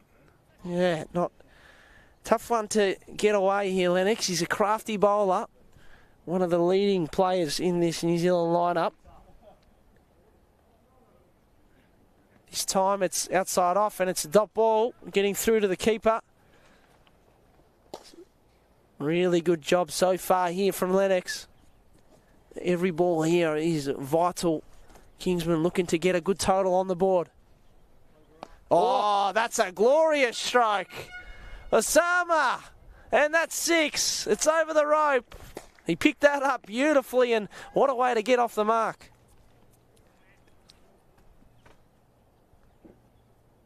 They get a replay of this. Lennox bowling into his wheelhouse, and here we go. The left arm spinner, and it's picked up and played across the line and over the rope. Glorious sweep shot. Oh, he went for it again. Good keeping there from Max Stew. It's a good comeback. 2 balls remaining in the over now. I think he's just got to go every ball. I think it's 7 down, and he's shown that he can get there. So even just one more big 6 here just helps them get to something. They just need something to bowl at. Oh, that's a remarkable ball from Lennox. What a Yorker, and he has to go. Osama, he hit him for 6. But Lennox strikes back, and they're 8 down now, the Kingsmen. Yeah, that's what he had to do with so few balls left. Even though Hamad is at the other end, I think against the spin particularly, you just got to swing and hope for the best. And Lennox just firing that one in. And that's what we were talking about this last night with the left arm orthodox. The arm ball is so much harder to pick, and it's such a deadly ball, especially if it's bowled full like that. You just can't get it away. And Umar is on his way. Yeah, he's got to go. That's he sort of used his feet there and yorked himself. Yeah, he did. But again, it's so hard to get under that ball. And with the field set deep, hitting into the breeze, it's just difficult. So again, I know he is the captain, Lennox, but it's good captaincy for him to bowl at that end late in the innings. And you know, it's up to the faster bowlers to not let them down when they're hitting with the wind. Well, there's a big 7 balls remaining here. We mentioned 150. Can they get there? They needed 18 runs to get there from the last 2 overs. At the moment, it's in the balance, right in the balance here. 150 will be steady total. Oh, is that out? It is! Kurt Meagle. Lennox, he'll be on a hat-trick in his next game. And there we have it. Back-to-back wickets. It's a golden duck for Khan. It's a nice way to finish your spell. It's unfortunate he doesn't get the extra ball for his hat-trick opportunity, but yeah, it's just that's where we are at the game. With the spin on, you've just got to swing and hope. I'm not sure whether if we had pitch tracking there, I don't think that one pitched in line with the stumps. Well, yeah. I think it missed by some way, but there's no doubt it was going to hit the stumps. But it looked to me on that replay that was pitching outside leg stump. Our last over now, and they're 9 down here. So not only is the runs a factor, the wickets as well. You don't want to go out now or else you're gone. Yeah, so it probably doesn't change Hamad's approach. No. He's faced, I think, 1 ball in the last 3 overs. Yeah, I mean, as you say, 9 down. So if he's out, it's all out. But I just think he's got to try and take as many of these last balls as he can. Clark and Hamad, what a start to the over. That'll be 4. It's short boundary down that end. Oh, he does brilliantly, though. Did he keep that in? He chased it down superbly. That's a good shot, though, from Hamad. Good start to the over, and he's still on strike. It was good work. Not too many gaps out there, so with the field spread, but that was one of them, and he identified that as an opportunity. It's a high-risk shot, but he played it well. So there's backward square leg, a deep mid wicket, mid on, long off, and deep cover out. Hamad, he goes for this catch chance. Foxcroft gets it, and that's it. They're all out. 141. That's a disappointing finish for the Kingsmen. He hit it out of the middle, but straight down his throat, and that's a wicket for New Zealand, and that's it. Clark gets it, and it's all wrapped up. We've seen it so many times in this innings. Shots that have been hit powerfully, but straight to fielders. And really, the field was set really well. The bowling was good to back up where the field was. The only gap really was backward point. But when you're bowling full, you can't hit it there. So Foxcroft with the last catch, and Hamad, who's batted well, you can see there 29, the last man out. But he just couldn't get the strike in the last 5 overs, and that cost them, really, the Kingsmen, any chance of getting close to that 150, 160 that we were talking about. Yeah, disappointing. They are a little bit below what they could have potentially jumped up to. Shout out to Christian Clark, 3 wickets, 2 for Lister and Clarkson, and the other wicket as well from Fisher and Lennox with 2 as well. He bowled well. One of the most economical bowlers. See the highlights. That's a nice pull shot.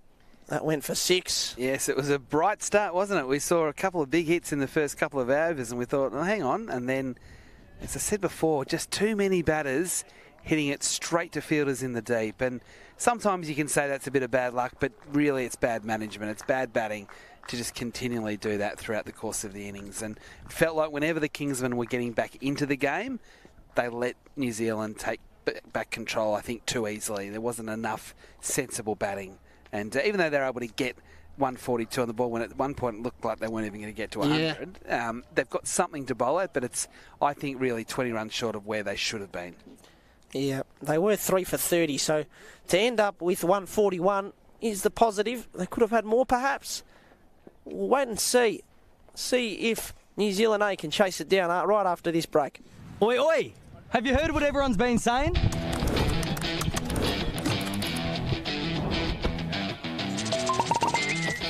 The NT is the place to visit in 2026.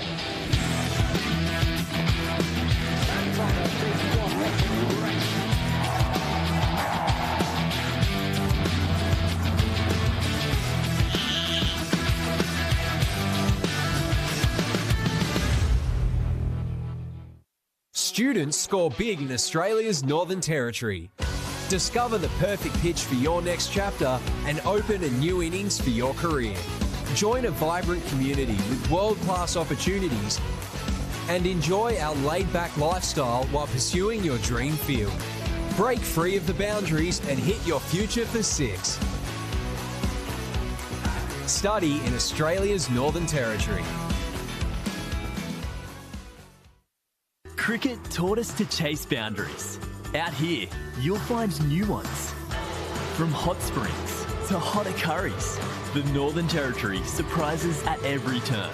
Adventure, culture, food. It's all here, and it's all real. Not your usual holiday. Not your usual Australia. New boundaries. New territory. Australia's Northern Territory.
pitch.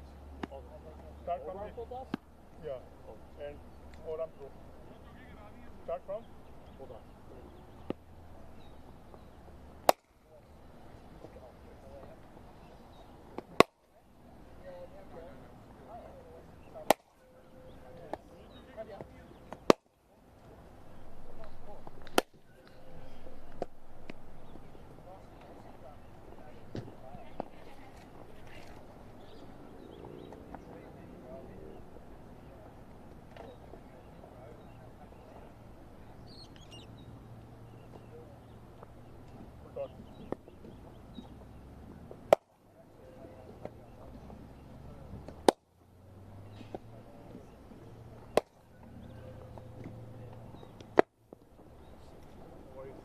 Yorker.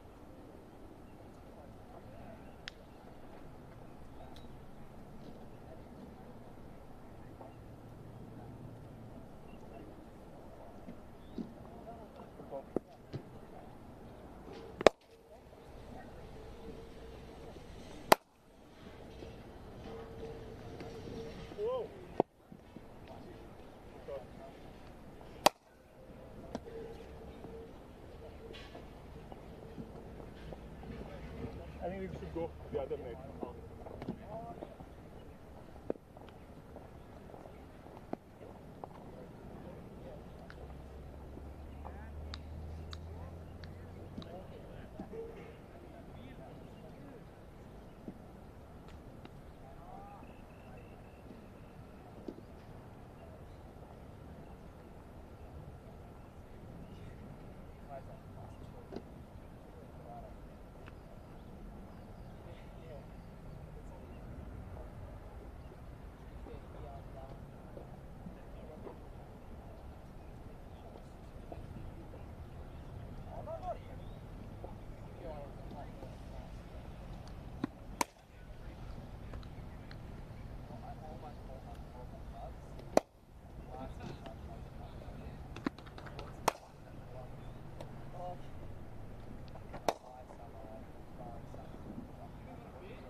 Oi, oi! Have you heard what everyone's been saying?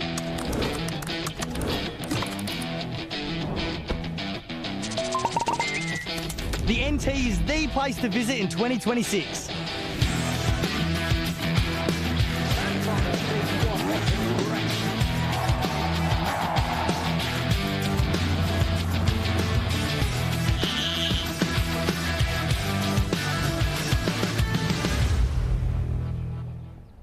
Students score big in Australia's Northern Territory.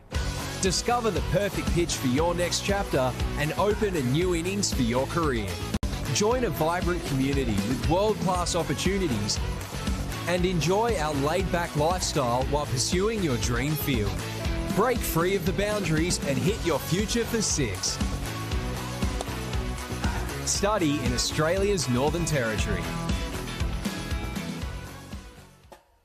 When you move here, it's not just for work, it's for life. Here, culture isn't something you leave behind. It's something you bring with you and share. Great jobs, no long commutes, and weekends that start as soon as Friday ends. From the red desert to the tropical north, this place doesn't just welcome you, it transforms you. Australia's Northern Territory. New boundaries, new territory. And welcome back to Darwin. Welcome back to DXC Arena number 2 for the chase. The Kingsmen all bowled out for 141, which means New Zealand A need 142 off their 20 overs. You're with Adam White and also Max Hatzoglu. And Max, as we look at the ladder that we've got in front of you here, it's a big game for New Zealand because they can really consolidate themselves inside the top 4, whereas the Kingsmen, even though we're sort of in the early to middle stages of the tournament, this is a game they really need to find a way to win. Yeah, exactly right there, Whitey. They need to, if they can win here, New Zealand A, it'll take them to top spot. So they'll jump from 3rd to 1st. And for the Kingsmen, well, a win for them, and they will be rising up and levelling up with some of the teams in the top 4. So, yeah, a lot at stake here for both teams. Absolutely. We've talked a lot about Scott Klugerlein as a former New Zealand A player for a number of years. Also played for New Zealand. He is opening the bowling here for the Kingsmen. And they'll certainly need a good start. Try and get themselves into this New Zealand middle order as quickly as possible with only 141 runs on the board. So Klugerlein to bowl the first ball. And it's a good one. It's just defended away on the offside. Again, it's that bounce, especially with a new ball. I think that's kind of eating into the surface a little bit. Even Clark there, you could see it hit high up on the stickers of the bat. Yeah, a bit on offer there with the new ball. So it's interesting that he's bowling sort of into the breeze here, Klugerlein, but he's got plenty of experience. So they'll be looking to try and pounce early here and get a couple of early wickets here, the Kingsmen, because they'll have to, defending a total that's a little bit below par. Clark, short ball that he hits over mid-off to an unusual spot, but absolutely effective. And that is a boundary off the second ball. I must confess, when it was bowled shot, I started to look around towards square leg, thinking that's where he was going to hit the ball, but he went in a totally different direction. Yeah, unbelievable shot. It came out of the middle. Here's the replay. That's a crafty shot. He's hit that over mid-off, would you believe it? That's great hands, great hand-eye coordination as well. Just shows on this pitch he can't bowl short. It just sticks in the wicket.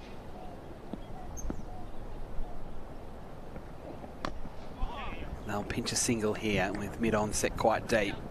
So that's good batting there from Clark. He gets to 5, and New Zealand A are 5 in the first over. Puts Chew on strike. Yeah, here he is. Max Chew is busy with the gloves, and now he gets a chance with the bat to open. So let's see how he goes here. Good opportunity for him. I don't think he's batted up the order yet this tournament, so see how he goes here, facing up against Klugerlein.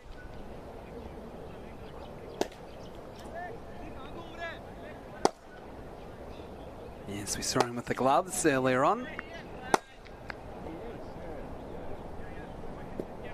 It's almost like the Kingsmen weren't expecting this either, because they didn't have a field plan for him immediately. They've moved a few players around.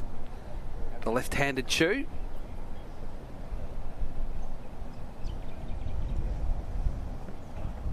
Gee, he really tried to jump into that one. No timing the stroke into mid-wicket. Yeah, he did. He gave it a good heave. Made his first class debut for Otago back in 2018-19 season.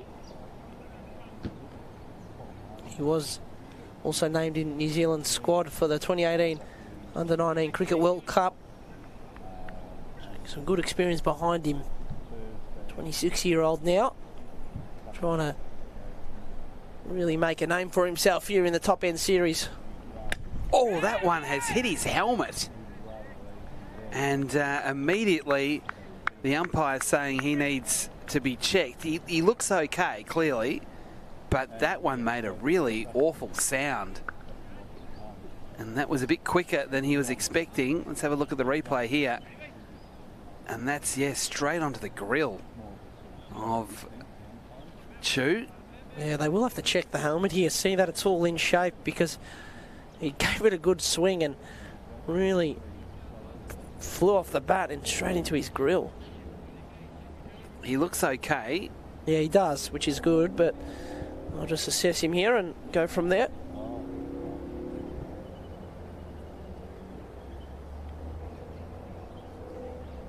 They're definitely doing more checks on him than they would normally.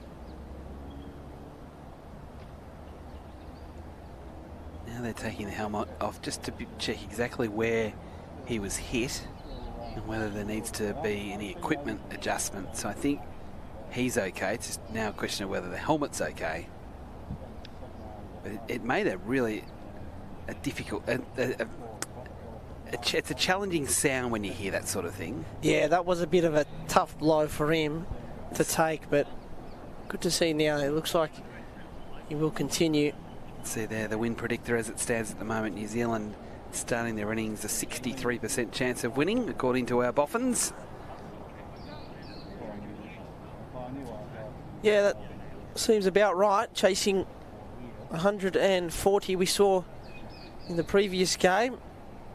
ACT had their total of 130 chased down. It was a good win earlier today for NT Strike. Darcy Short was batting and he made just under 50 runs and batted superbly, leading that win for the NT Strike. They got the runs in 17 overs. Klugerline is ready to go again. He bowls to Chu. He gets another short one that he helps on its way down to fine leg for 4. So the radar well and truly off there for Klugerline, and all he had to do was get something on it, Chu, and it was going to go down to the rope with the way the field was set, and he gets 4 runs. So no wicket for 9 after 1 over, with both batters getting boundaries in their first over. Yeah, that's a good shot there. Work to the leg side and reward for effort and reward for fighting on, and good to see Chu scoring some runs there after 2 consecutive dot balls.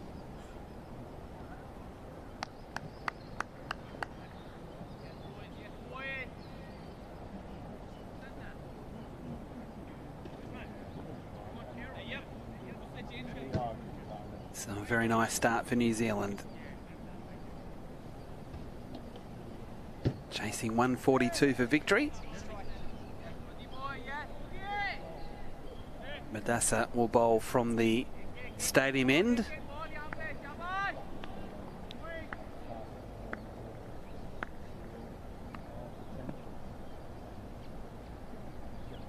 Fielders are out. They're at third man and square leg.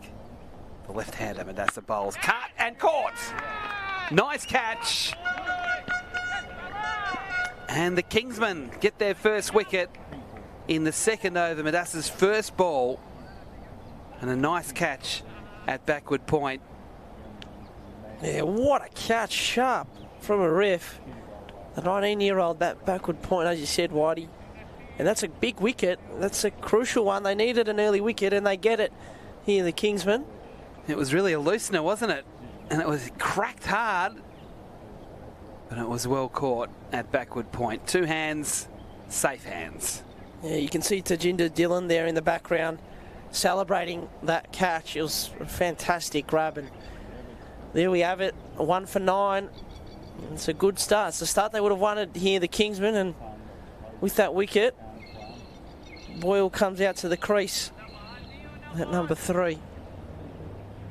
Clark wasn't happy. He stormed off the field. He was in the tent before you knew it.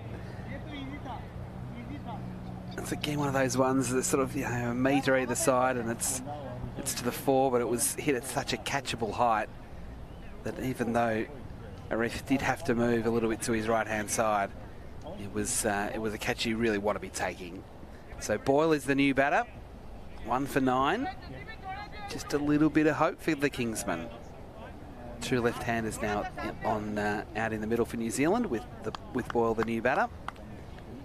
Yep, Madassa's one of their dangerous bowlers. He took 11 wickets from 8 games in the Major League Cricket for San Francisco this year, so he's shown that he can do it.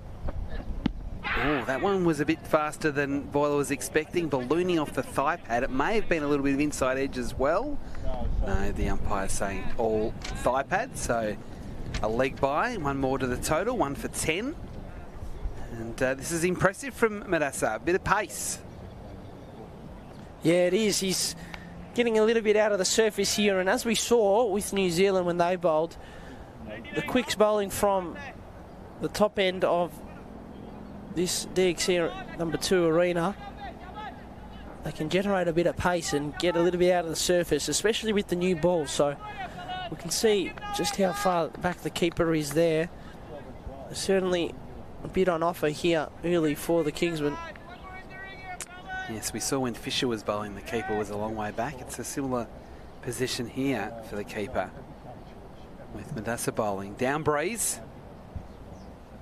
on the runway again. And again, that has Chu rushed in defence. That was well bowled. And that wicket just totally changed the energy of the Kingsmen. You can hear a lot of voice, a lot of energy. A lot of them up on their toes. Yeah, plenty on the line. New Zealand on a 2-game win streak. Kingsmen on a 2-game losing streak. Plenty to play for here. Oh, that's been cracked through mid-wicket for 4. That is a powerful strike from Chu. And again, you bowl short on this pitch, you get torched, and that's exactly what happened there.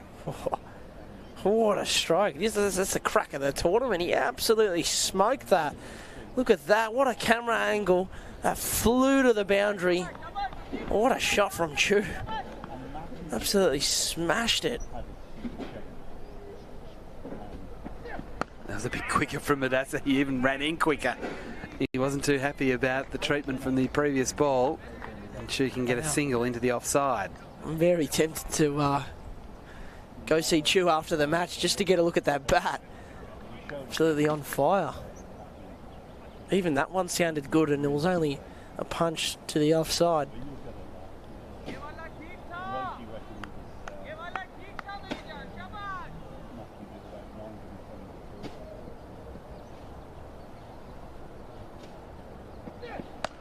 Another one that's a bit too short, dragged into the onside. It won't be 4.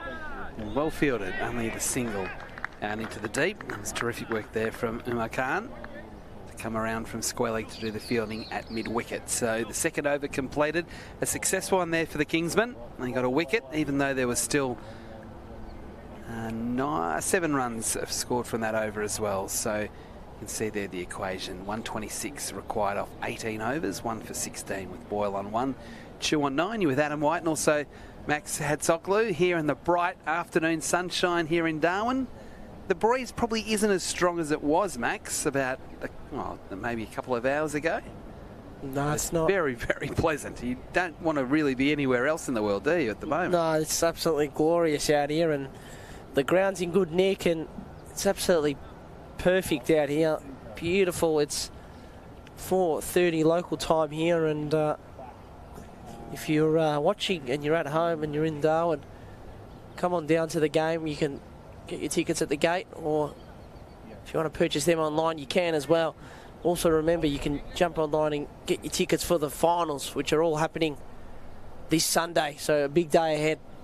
So we've got spin on for the first time with Kumar bowling, and it's a dot ball to start with, and Boyle was really trying to jump into that one as well. So clearly the mode here from the New Zealanders is to go hard in these first 4 overs. That one just over the head of the bowler. Some work to do for Klugeline in the deep. comes around, does well, and they only get a single. Yes, Bangladesh playing tonight, so one of the high-profile teams, and plenty of star power and plenty of firepower in that team. Yeah, they've been off to a flyer in this tournament, undefeated, and since that test match, Bangladesh, they're undefeated here up in Darwin. Yes. Kumar again bowling. Oh, that's a good shot. That's a sensational shot. That's gone into the trees. So Chu getting down low, collapsing his back leg and lifting over square leg. And I don't think they're too keen to go and find that one. I think we need a new ball. This is excellent from Chu. Really announcing himself to the competition here. He's had limited opportunities. And here he is getting a crack at it. And so far, he's delivering a magnificent shot to the leg side. And the ball's out of here. It's lost. And speaking of lost balls, well, Kookaburra, they're a proud supporter of the top End T20 Series. So shout out to them. They're the ones providing all the balls here. Lovely Kookaburra turf balls, and we've had to have a few replacements because there's been a few big hits out of the arena here. Yeah, so there's 2 lost balls in this game so far. One they found in the trees, but one went into, as you said, the army base, so they weren't getting that one. And that one that's been hit by Chu right into the dense trees. That's where snakes and crocodiles live. I wouldn't be looking for that one either. No, I wouldn't be mucking around with crocodiles, that's for sure. The feature of that was the way he collapsed so he'd get underneath it. We'll have a look at the replay here. Just watch what he does here with his back leg to get down low there to be able to then get the leverage to get up and through the shot. Yeah, fantastic work. He's 15 off 7. Off to a good start. Got a new ball, and he tried to hit that one out of here as well. That one he did try and hit too hard. He got a bit excited there, Chu. He remains on 15. 1 for 23. Looking to be aggressive here in this power play. It's well bowled. They'll get a single. Much better there from Kumar. Understands I probably can't give them the chance to get under me.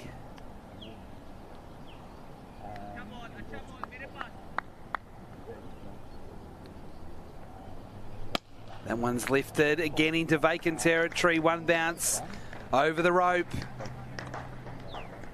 So a good over there for New Zealand. 12 runs from the over, the third over, and it is now 1 for 28. And that equation's looking a lot more comfortable for the Kiwis now. Yeah, with every boundary, they get closer and closer to winning this one. Here's a look at the replay. He just picked it up. It was too short there, way too short from the bowler. And as easy as you like. That's a big 6.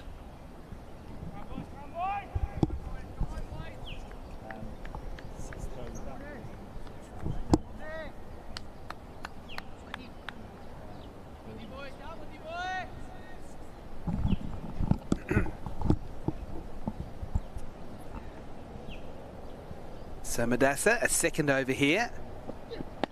He bowls to Chu, who's up on his toes, pushing away on the offside. So this is the last over of the power play, so the last opportunity for the Kiwis to get some runs away while the field is up. It looks like it's a real strategy to go a lot harder than what the Kingsmen did.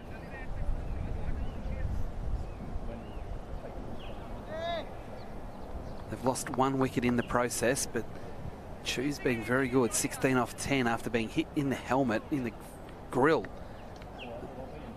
Only a couple of overs ago. Hasn't stopped his progress at all. No, it hasn't. It's maybe woken him up a little bit and helped him.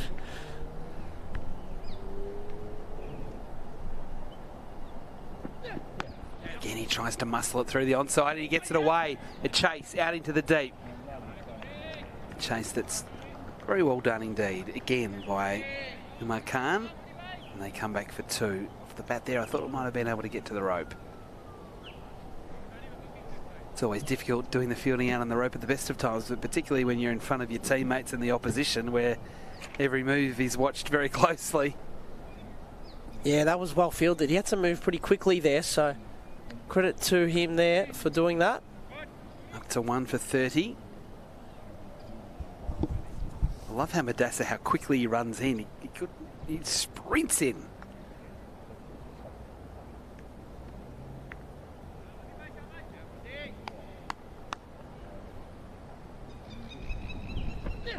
Or slow ball that gripped in the surface. They take a run. Oh, that would have been out if he hit. It didn't hit. He wasn't far away. That was great work in the field. Chu thought he was fine. He didn't think he was running to the danger end. He was running to the danger end as it was. And look at the replay. Cruising. Again, that's that off spinner that really grips in the surface with the new seam. How's this for fielding? Excellent work. And definitely would have been out if he hit. Instead of single, Boyle now on strike.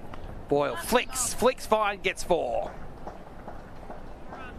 Oh, they're putting on an exhibition here at the moment. Really piling on the pressure here.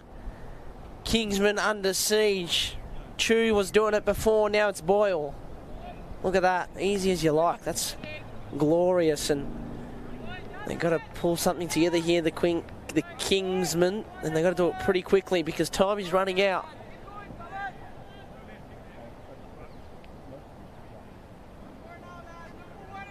One for 35. 2 balls left in the power play. 7 runs already from this over. Madassa under pressure. Oh, that's clipped nicely. Out into open territory, out towards us. 4 more. There you go. That's another glorious shot. Bowling way too straight here, Madassa, and getting punished for it. That was a classy cricket shot. Quick hands, knew where his field was, and kept it away from them. 39 now from the first 23 balls of this run chase. They really need to pull something back here. They're going at 10 and over so far in this power play. Yep, the last ball of it. Swings, bottom edge, 4 more. That's cruel. That is dead set cruel. Madassa not happy in the middle of the pitch. That was just a slog, knowing that it was the last ball of the power play. Boyle's got a big smile on his face. He's got away with it there. But New Zealand are motoring away now in this chase.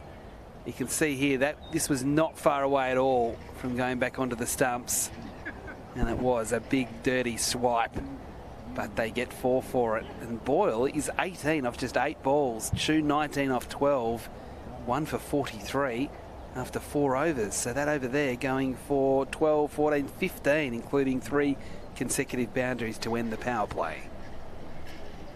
That power play has come to an end, and we thank DXC Technology, proud sponsors of the Top End Series, and it's a good power play.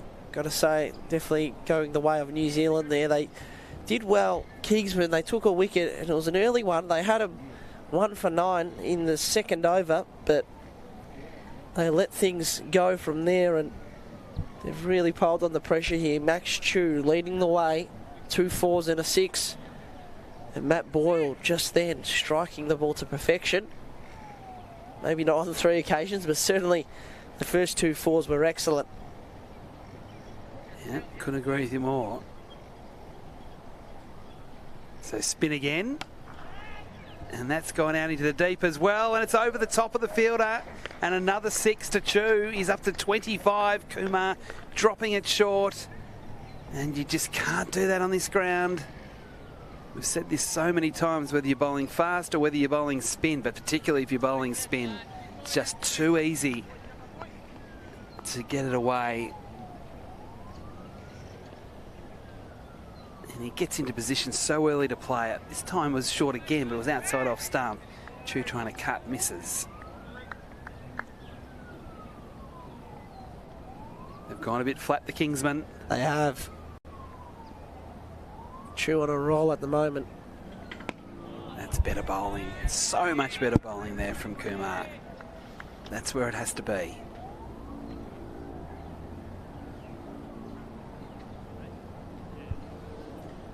What does Chu do here? Does he pile on the pressure again, or? Oh, it's another short one that's swiped into the onside out towards the rope, and it gets there yet again. Despite the best efforts out on the rope, Chu is just chewing up anything that's short. Oh, it's been a great knock. Have a look at this one, a bit shorter, rocking back and bang. Straight through the line of the ball, and that's 4 runs. Gets into position so early to play it. This time just nudging into the onside. They're thinking about 2. They won't come. Chu was keen, but he wasn't running to the danger end. So just a single. 1 for 54. We've got a special guest that's going to join you in the box shortly, Max. One of our international visitors. Oh, that's into the onside as well. It's going to be caught, is it? Oh, what a great catch! But he's hurt himself in the process. But he's caught it, and that is sensational. He's hurt. He needs some help. But he's taken a great catch, going a long way to his left. Well, watch this on the replay, but I thought it was gone. I thought there was no chance. I thought Boyle was okay. Boyle thought he was okay. Look at that great catch. Yeah, fantastic from Ali. He got it, and he's in a bit of pain after it, but he's done his team a big favour there. And Boyle has to go. It was a pretty good shot, but not good enough. I think he's just lying down so we can see more of the replays of this catch. It was an absolute stunning grab, and I think he may have just been caught a little bit as he fell to the surface. Well, as Foxcroft comes out to the middle, I just teased that we were going to have a special visitor. So, we will, yeah. And you can have a chat to him over the next few overs with New Zealand, even though that wicket's fallen very much in control. Well, Study NT is our major naming rights partner, and we have an international student at the ground watching today's game. A key part of the partnership is encouraging more international and interstate students to live and study in the Northern Territory. So we're looking forward to the chat that's coming up. Should be in for one cracking game here. We see a wicket that just fell then.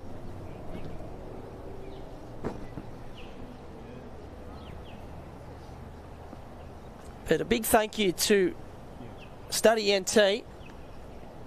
Study NT, their major naming rights partner of the top End T20 Series. And alongside me today, special guest who is studying at CDU, and they're studying up in the Territory. Mohammed Ahmed, thanks for joining us in commentary. How you doing? Very good, wonderful to be here. Thanks for having me. Pleasure, and you can see that you got the Northern Territory top on and the Study NT on there, and talk to us a little bit about your journey and your studying up here. Yes, first of all, thanks to Study NT for giving me this opportunity. I am an international student from Pakistan. I come from the city of Multan. It's about 2.4 million people over there. Wow. So I just wanted to move to a laid-back place. Yeah. And Darwin was the perfect match for it. And yeah, it's wonderful to be here. It's great. I've enjoyed my stay here so far. Fantastic. And tell us a little bit about what you're studying, IT. How's that going? I am studying Bachelor's of Information Technology, yes. And I'm into my last year now, second last semester. I think the ball is about to bowl. Yeah, we'll keep an eye on the play as we chat with you. That one's clipped away to the offside. It is Chu on strike, and he's doing a great job. 30 off 18 balls. So tell us about when you came here and how you got into your studies. We'll just see this ball first and then we'll hear from you. This one's clipped back to the bowler. It will be a single. Yeah, so actually I did not initially started to, wanted to study IT, but I wanted to be a doctor. It just takes so long to study and become a doctor. Yes. So I just wanted things to go quick. My father was an IT engineer, and he works as a software engineer right now. And from him I took inspiration, and now I'm here studying IT. Fantastic. And have you met a few people from your studies? Made a few friends? Yes, a lot of people. Well, as an international student, Darwin itself is a very city with diverse cultures, Yes. people from all over the world, and I can name friends from almost every Southeast Asian country. That's amazing. So that's fantastic. And what would you say to people that are considering to move to the NT to study? Would you recommend it?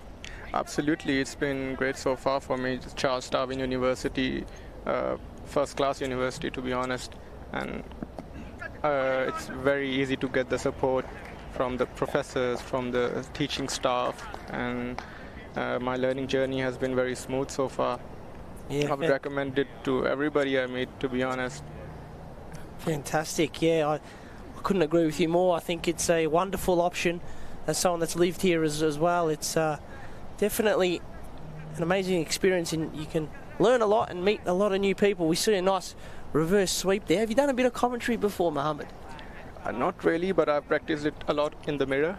Wow, that's fantastic. Well, would you like to have a go here? Osama's bowling and Foxcroft is on strike. Osama Mir drops it on a good length. Mark Foxcroft cuts it straight to the fielder. That's a great start. Yeah. Fantastic. Thank you. Hopefully Foxcroft, he's playing for New Zealand. Let's see if he can hit a boundary, and maybe you can call a big boundary as well. Probably. Here you go. It's all yours. The floor is yours. That's all for it. Oh, Googly drops it right down his eyes for just Foxcroft. Have you played a bit of cricket? No, just been too busy with studies and Yeah. work. Didn't have the chance, but I dream to. Yeah, absolutely. At least club cricket, probably soon. You've watched plenty? I'm a cricket geek. I know a lot of players even in this tournament right now playing. I've been following sort of everybody, and it's just a hobby for me. Follow cricketers, and Foxcroft, he recently made his test debut. Mark Chu, I just happened to interview Mark Chu's mother, who's right here, Wow. coming all the way from New Zealand to watch her son play. So yeah, brilliant experience for me in this tournament. Yeah, that's fantastic. And you got to interview a few of the players as well pre-tournament. How was that? Yeah, that was a first experience for me. Never got to meet any international player, and I think Scott's about to bowl now. Yeah, we will see. Scott's a New Zealander, and he's playing against New Zealand A right now. Absolutely. Did you have a favourite player that you interviewed? So you see Scott preparing to bowl here. We'll keep an eye on this first ball.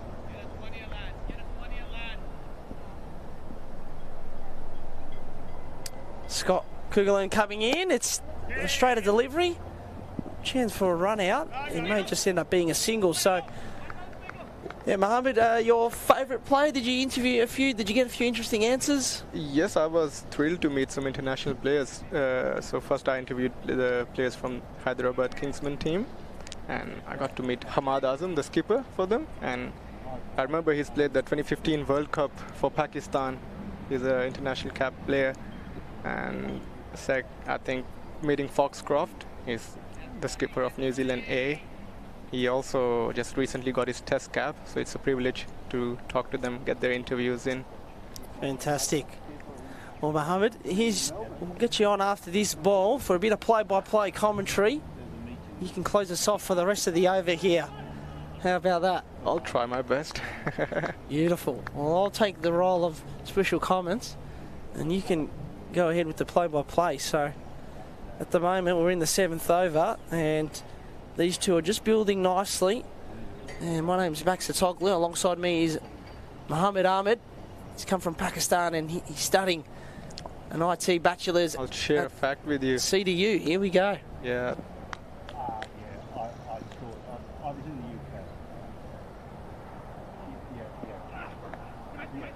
Foxcroft just tickles it down third man region for a single. And yeah, I was just gonna share a fact with you. So I'm from the city of Multan, and that's the same city where Inzamamul Haq was born. There you a go. Pakistani player, and right now his nephew Imamul Haq playing tests in England right now for Pakistan. And Wow. my city's got a lot of history, got a good players born, played cricket there.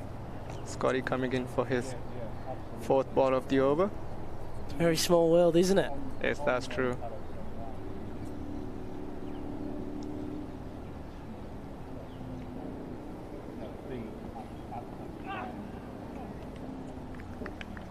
Mark Chu just missed that, didn't get the length right, wrong shot for the ball. What do you think who do you think might win this game? Are you favouring one team over the other? Oh, well, I'm from Pakistan, so I'm favouring Hyderabad Kingsmen. Yes. But you know, you have to appreciate the team playing better cricket on the day. So far, New Zealand seems to be strongly in the match.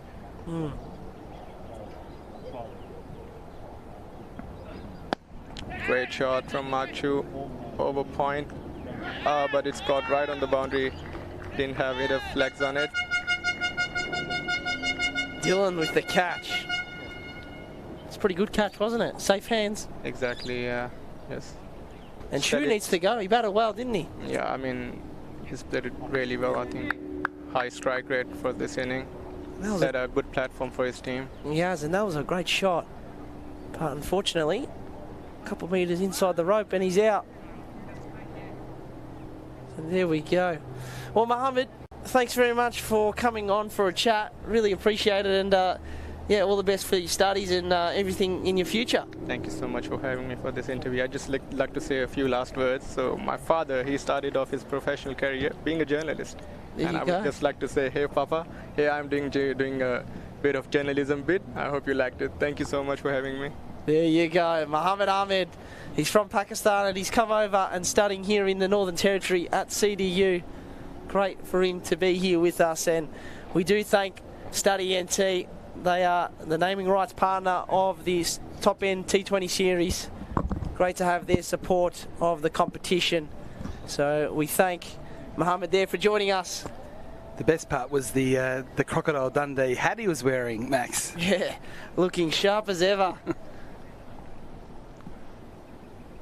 So with that, Mohammed calling the wicket there. It was the big one of Chu, and it was. They come back in this one. The Kingsmen, Klugerland with the wicket.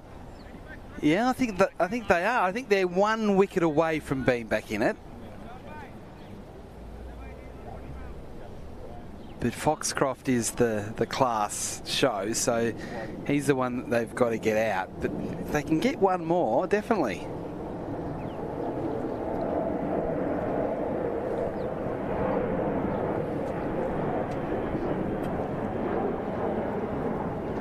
So Klugerland in the 7th over, pitched up and well bowled there. But yeah, you're right, Whitey. If they can get a wicket or two from here, really sets them up for potential victory. New Zealand will be kicking themselves too, because really particularly the last two have been doing it fairly comfortably, haven't they? And they've kind of thrown their wickets away unnecessarily.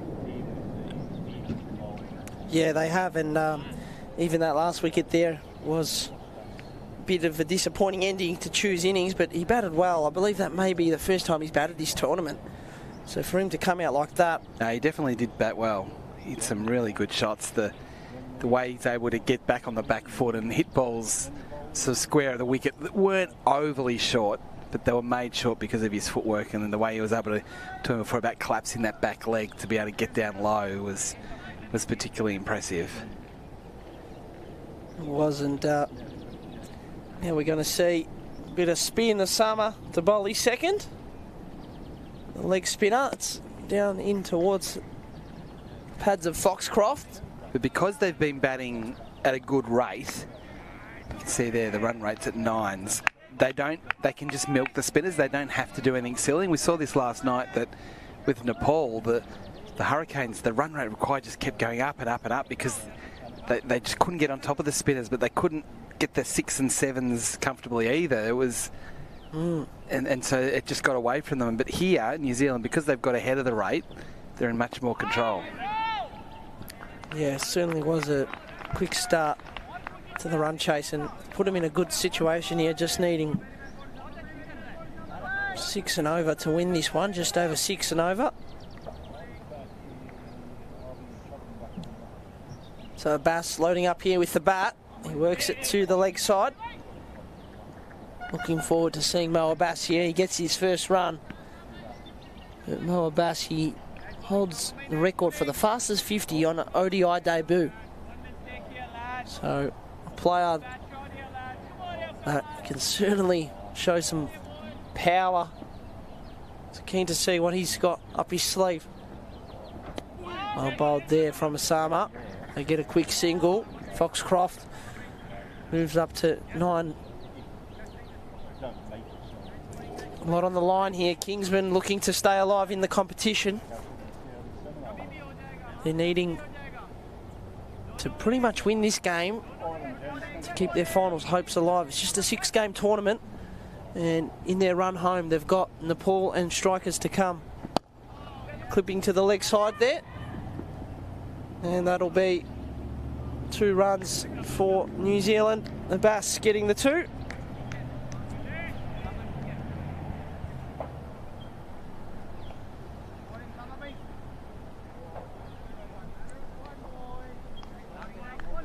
The last ball here of the 8th over.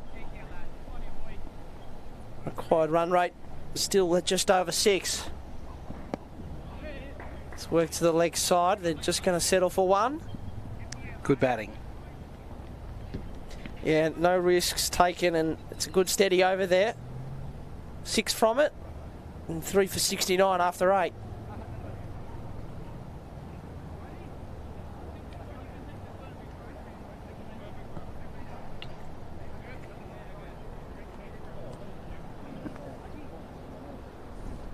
So here we go, spin from one end and spin from the other now. You're going to see Umar Khan come on for a bowl here. He took 3 for 21 against ACT last Friday. Had a pretty strong tournament so far, and good to see a nice little crowd building here. There is another game to come after this, so be sure to get involved in the action, come along and support the Top End T20 Series. We've seen some very good crowds across the first 13 games of the tournament. This is match 14. Yeah, so this is where the Kingsmen need wickets. They're not going to win it, as I said before, by scoreboard pressure of squeezing and getting the run rate required up. It has to be done through wickets, through this middle phase with the spin. And Umar Khan, as you said, 3 wickets the other day. He's got to do it again here. He's coming in, the left arm spinner, and it's worked. To long off, it will be a single. So these two just cruising along here. They're looking comfortable, but a couple of wickets and things can straight away become a little bit edgy. But at the moment, they're in the box seat here in New Zealand. But you just got the feeling that with Kingsmen and where they're situated in this tournament, they're going to fire another shot here or 2 and try and push for victory here. They need to win. There's no other option for them if they want to try and lift that trophy on Sunday in the final. That one's a straighter ball, diving for it, but it gets past Khan.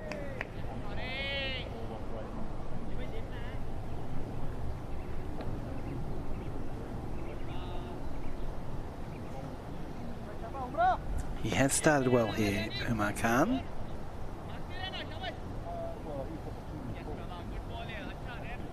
Plenty of encouragement from his teammates. One's pitched up. So good bowling here. This can't be 2. Good fielding. Gonna have to be really switched on here, the Kingsmen. Haven't got many runs to work with. They're defending a lower total of 141. They were bowled out. Bowled out with a couple of balls to spare as well. And they lost a few late wickets. And missed out on the opportunity to score late. Work to the offside this time for a single. So this is the difference, Max, about what New Zealand are doing now with what the Kingsmen couldn't do in their innings through the middle phase. This is just total control. I know they're batting to a target, so they kind of know what they have to do, but this is full control. Yeah, they're really being responsible and sensible here. They're going to push for 2. Ali with the fielding, does well, and it's good to see him back out there. He was the man that took that unbelievable catch earlier. He looked like he was going to need a shoulder reconstruction. Well, the way he's throwing, it doesn't look too convincing, but at least he's out there, and see how he pulls up in the morning. Hopefully he's going to be okay. Oh, here's a switch hit. Chance for a wicket. It's taken. Foxcroft with the brain fade. And they've lost their 4th count. Strikes. Well, just talking about how much in control and how sensible they've been doing it. And off the last ball of the over, we see that from the most experienced player in the team. I was not expecting that at all. Well, he got into position early and just didn't get enough power on that, and it's a dolly for the fielder. He's got to go. Well, credit to the bowler, because it was 6 good balls in a row, and it was a terrible shot, a terrible out, just at the wrong time, but it was forced on them because they're thinking, I know it was only 6 balls. I'm like, gee, he's not going to bowl a bad ball here. I've got to make something up. And what he made up wasn't too good, Mr. Foxtrot. No, unfortunately for him, he's done for the day. Foxtrotting off. He's Foxcroft, of course. Yes. So it just makes things a little bit more interesting here at DXC Arena number 2. 68 runs to win now off 66 balls. And they've got 6 wickets in hand. New batter at the crease is Mitch Hay. He scored a half century of 61 in his debut. On his test debut it was last summer against the West Indies. And we need to knuckle down and get through here and try and get New Zealand through this little tricky patch that they're in. An opportunity here, the door opens slightly for the Kingsmen.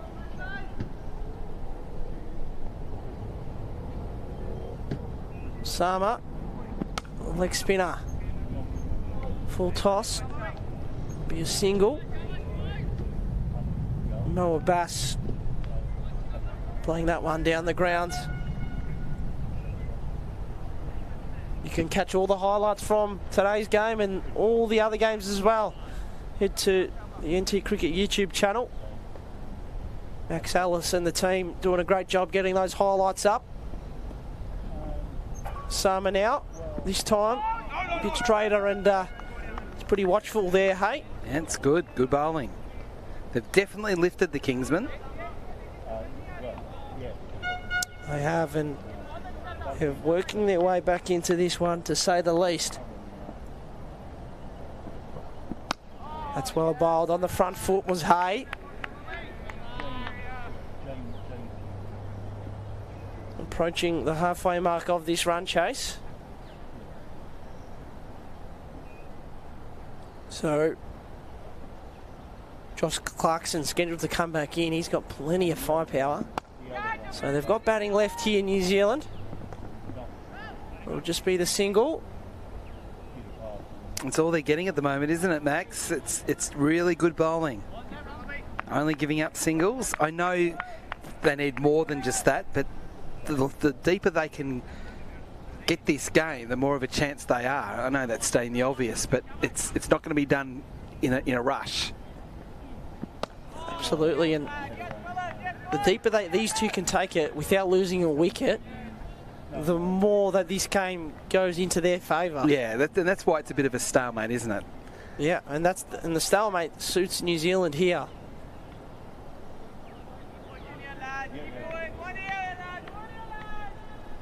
Just maybe finding times where they can target a few bowlers, times when they feel comfortable to go for it. It's a good shot there to the offside. It will be a dot. Great over, just 4 runs coming from it. That's really good. Off the back of 5 off the over before, so 9 off the last 2 overs and a wicket. They can't do much more than that, the Kingsmen. They're looking good here. They have really fought back here. They were 1 for 50 New Zealand, and look at the score now. They lost 3 for 20 runs, so a great fight back here from the Kingsmen. Yeah, it's a good point.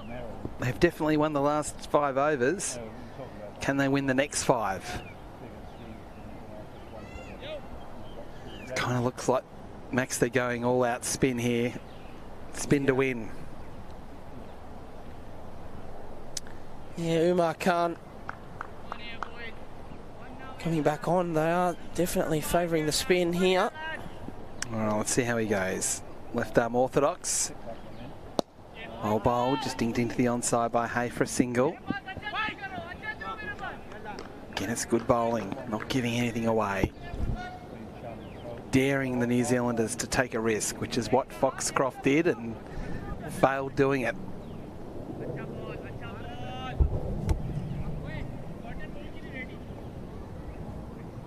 Four for 79. Oh, that was so close. You can see what it means to the Kingsmen. They all knew how close that was. It would have been a massive moment. That rate's jumped from 6 to 6.5. Back to the bowler, another dot ball. Yet again, the left arm orthodox. They're so good in this form of the game.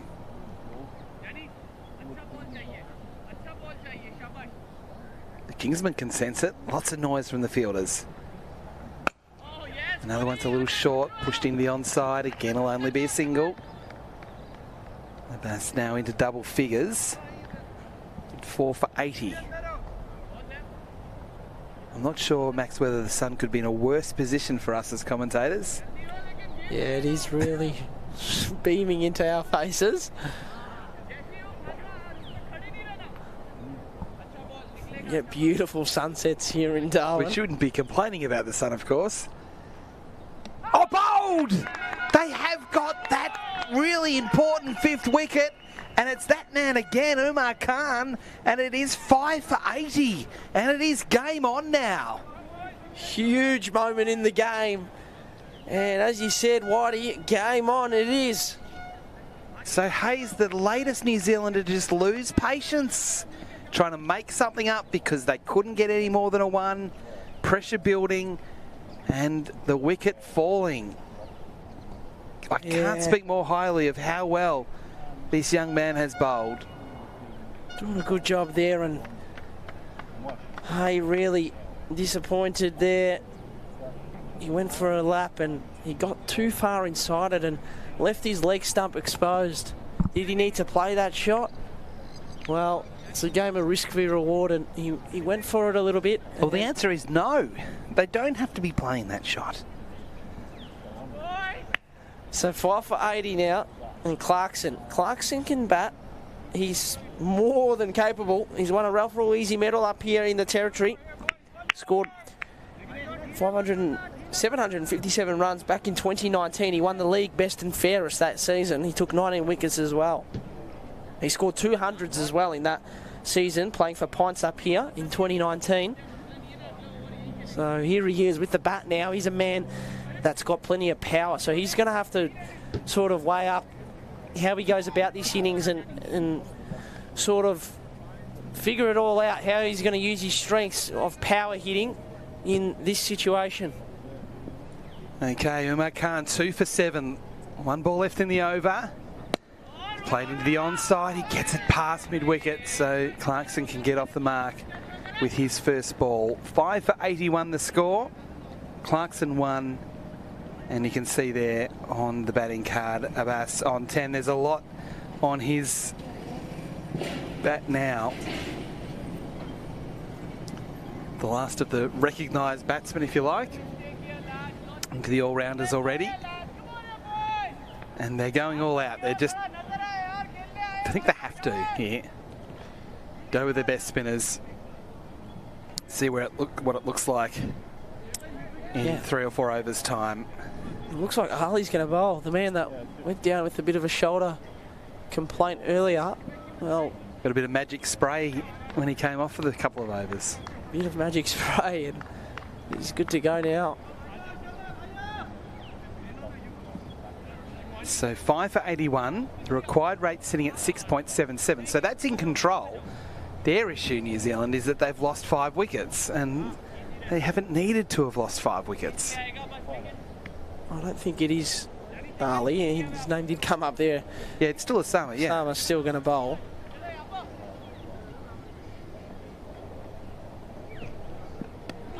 Oh, bowled. Oh, almost a misfield, but they make it a dot ball. So some of there, you can see there, 16 runs from 19 balls, so that's less than a run a ball. So while he hasn't taken a wicket, he's helped contribute to this pressure building on the New Zealanders out in the middle. Another good ball, another dot ball. This is what happens when you get a new batter to the crease. Takes a while to get going, so dots happen, run rate required, just lifts a little bit further again. It has, it's lifted lifted into the 7s. Yep, up to 7 now.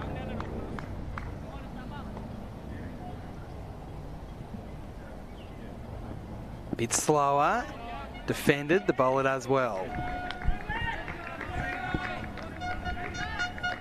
The voices are lifting, they're getting louder and louder out there.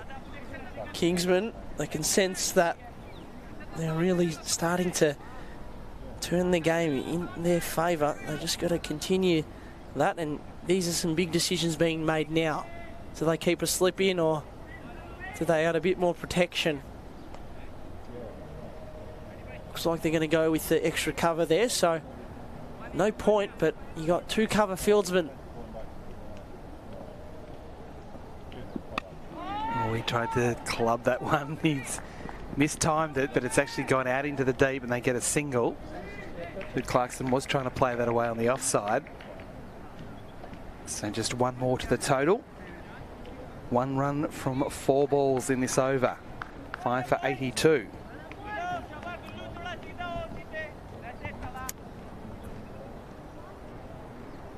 Big 2 balls here. Bass, he's also been facing a couple of dots recently. Dinking into the onside. He thought about 2, but they're only going to get 1. Yeah, Abbas has spent a lot of time in the last couple of overs watching from the other end. So he's kind of lost momentum in his innings as well. He's only been out there for 15 balls himself, but you can quickly lose your momentum out there when you can't get the strike. Yeah, absolutely. There's been a few wickets as well, so with wickets you lose a bit of time out in the middle.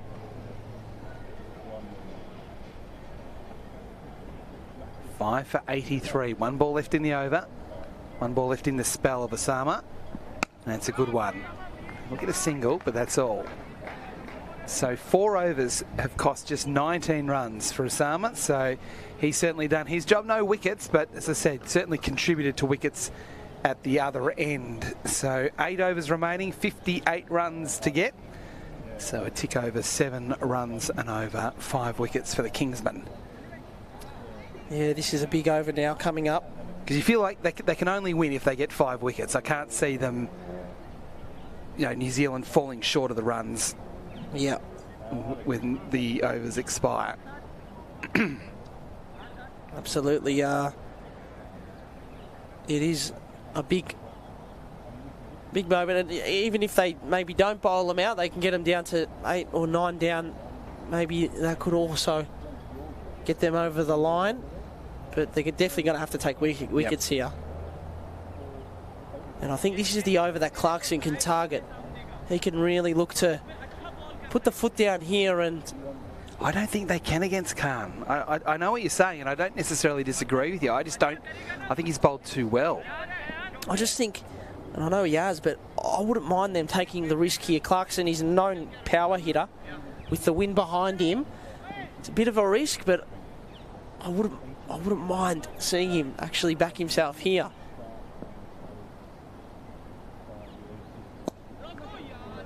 So this is the conservative cricket coach in me saying, don't take risks, don't need to at the moment. Still got the surge overs to come. Well, he does try the more aggressive approach. It'll only be a single. Again, it's the bowling that's too good. It is good bowling. To be able to comfortably lift down the ground with mid-off and mid-on back on the fence. And you're right, you make a good point about the surge. That is up their sleeve, so... It's still only 7. I mean, it's 7.4 now, so it's growing, but that's still manageable. Yeah. That's been hit Wow. very hard, but well fielded. Yes, he picked that up cleanly as well. Picked it up quicker than the commentators did, the bowler. Minimal effort by the sounds of things. Another dot ball. And Bass on 11. Into the onside. They run the first hard. That's all they get. Well done here from Umar Khan again. 2 for 10 off 2.4. He's been brilliant. Yeah, outstanding figures. This is a massive 2 balls coming up. It is, I agree.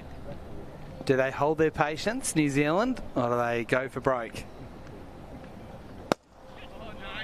Hits firmly, but again, field is set well. The bowling is very good, and only a 1. You can tell this is a very tense time in the game at the moment. Game's right in the balance. From nowhere, really. New Zealand were in total control. And that is another excellent over from Umar Khan. Only 4 runs coming from it, 2 for 12 off 3 overs. And he's almost single-handedly brought the Kingsmen back into this match. Yeah. He's got 1 over to go. I don't know whether he bowls it straight away. That was the good fielding off his own bowling earlier. It's a big call for the captain. Do you keep it rolling and hope that they can get the required rate up over 8.5, or do they hold him back for an over when the surge comes? And I reckon they hold him back for the surge. Yeah, I think that's a good call, Whitey. He's been one of the top bowlers today, and he's also done well in previous matches as well. So, hold him for the surge. And the good thing about Kingsman here is all their other bowlers are very good options as well. They got Kuma, Mudasar and Kugelan here as options, and Ali now is going to get a crack at it. So the man that took a great catch earlier and was a bit sore, he's going to be bowling. Big over this. Another left arm orthodox.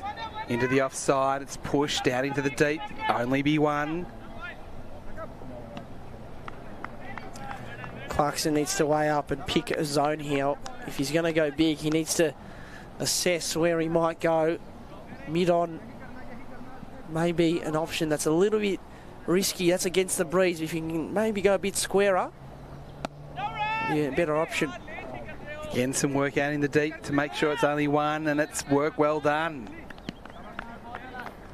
Excellent work sweeping on that occasion, Madassa. So we know how fast he bowls and how fast he runs up when he bowls. He's also very quick in the field. But they are making a change.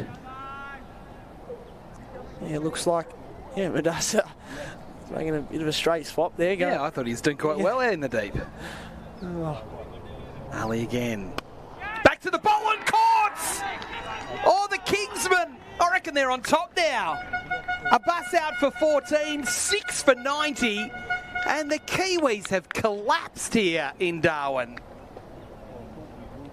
Yeah, he went for that shot down the ground towards the long-on region, and he's paid the price for it. He's gone out. Look at this caught and bowled. Sharp as ever. Glorious catch, and he couldn't have timed his leap better there, Ali. And credit to him. He pulled off a stunning catch before. He was down and out, and we had to stop the game for 2 minutes. And now he's bowling and taking a wonderful caught and bowled, and they've got him 6 for 90 now. Unbelievable work. They were 1 for 50 here, New Zealand. Well, look at the score now. They've lost 5 for 40.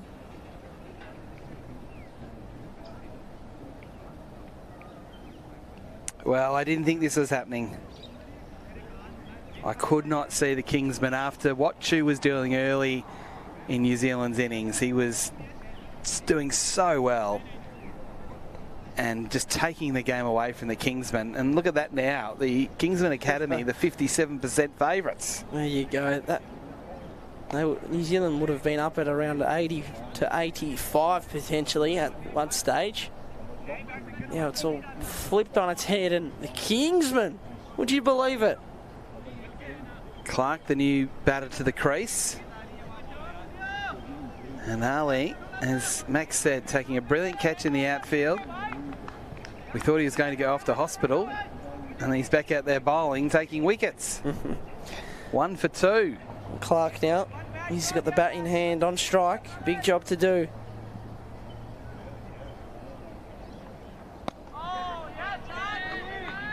And this is what happens when you get new batters to the crease, Max.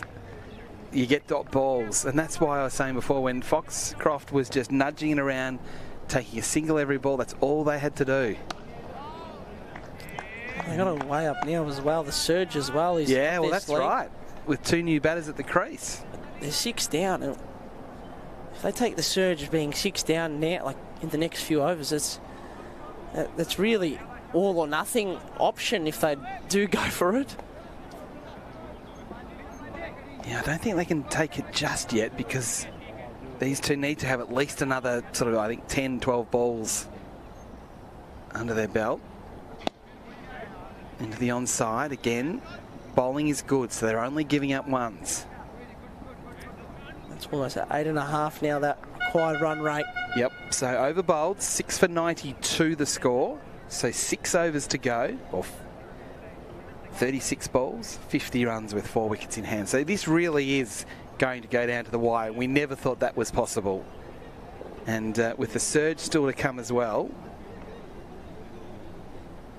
it's a real talking point as to when New Zealand actually take it. Oh, they're considering, they're having a chat now, and they're going to take it. They're going to take it. So Clarkson's on strike, and I reckon he's fancying hitting down the ground here and going for it. He's a power hitter. You can see him loosening up the shoulders. Yeah, now that puts the pressure now back onto the Kingsmen, because Madassa was going to bowl the next over. And now they're thinking, do we actually stay with the spin? I think they have to I think they have to do it. Don't they? Oh, no, they don't think they're going to. I think Khan, he bowled one of the last overs from this end. Yeah, I thought they would very well. He did. I mean, he's their trump card.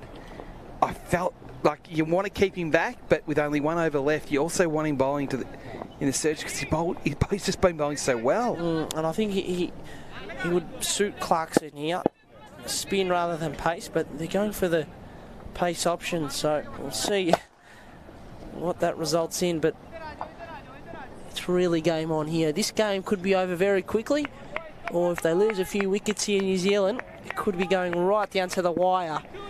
We'll see how they approach it, but you guess if they're taking the surge, they're going to really go for it here. Yeah, well, that's right. Well, they have to. So the men out are at mid-wicket and long on. 50 required to win off 36 balls. So the speed of Madassa, in he comes. Down the ground, but to the protection. Clarkson got one. He's going to come back. Is he? No, he's not. Just the single. I think there was 2 there for sure. Anyway. Good work from Ali in the deep. 8.4 the required rate. I think I still want to be on New Zealand, I think. Not sure. Yeah, I think this is going to go right down to the wire. It's hard to pick. Madassa again bowls into the offside and through the first and the second. Misfield from Kugelheim. Oh, the batter's not even turned. No, so he didn't realise that, so they've only got 2. That should have been 3. Really should have only been 1. Oh, yes, Clark didn't turn and look for 3, but it's okay. He can... Pressure, Max, pressure. Well, that's right. Coming in at 8 here, Clarkson, the other batter out there, coming in at 7, so a couple of mid to lower order batters for New Zealand A.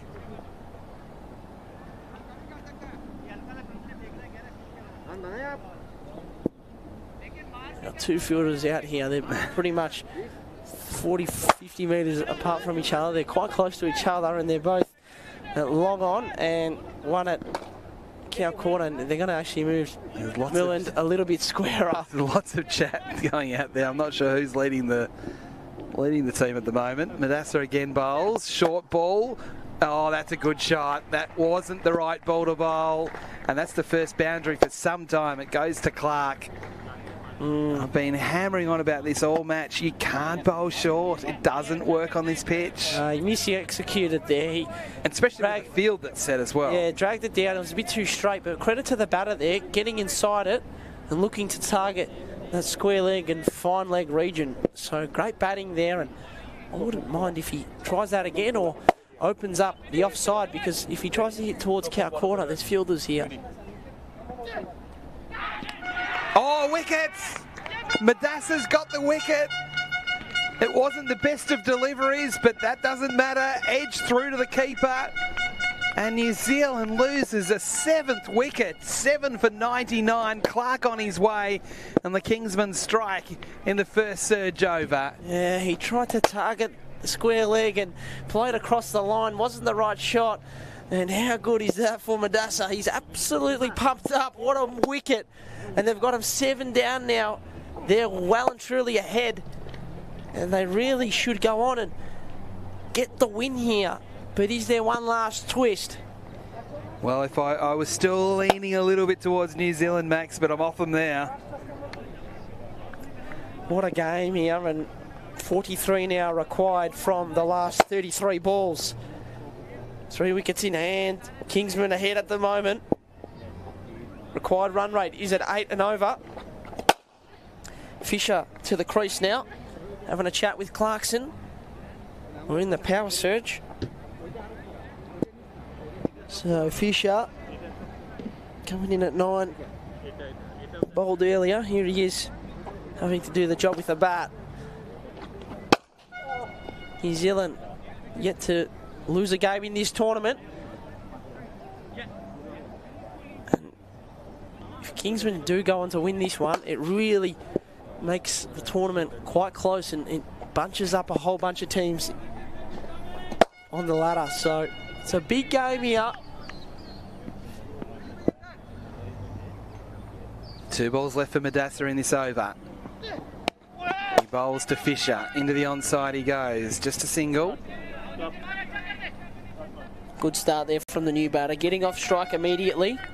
Taking a bit of pressure off.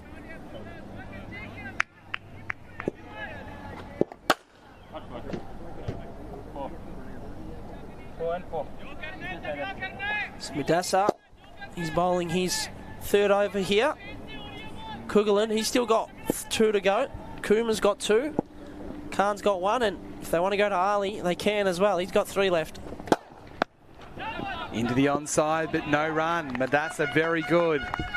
Bowling a heavy ball there, and Clarkson couldn't get it away on the onside. So a dot ball to finish, and the equation is that 5 overs, 42 runs if you're a New Zealand fan, or 3 wickets if you're a Kingsman fan. We are going down to the wire in game 2 on this Tuesday afternoon in Darwin. Brilliant over there from Madassa.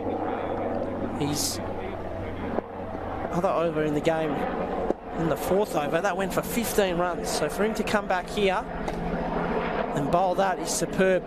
That was his 3rd over, and it's only gone for a couple of runs. He's taken a wicket. What a fight back, and that's a huge moment.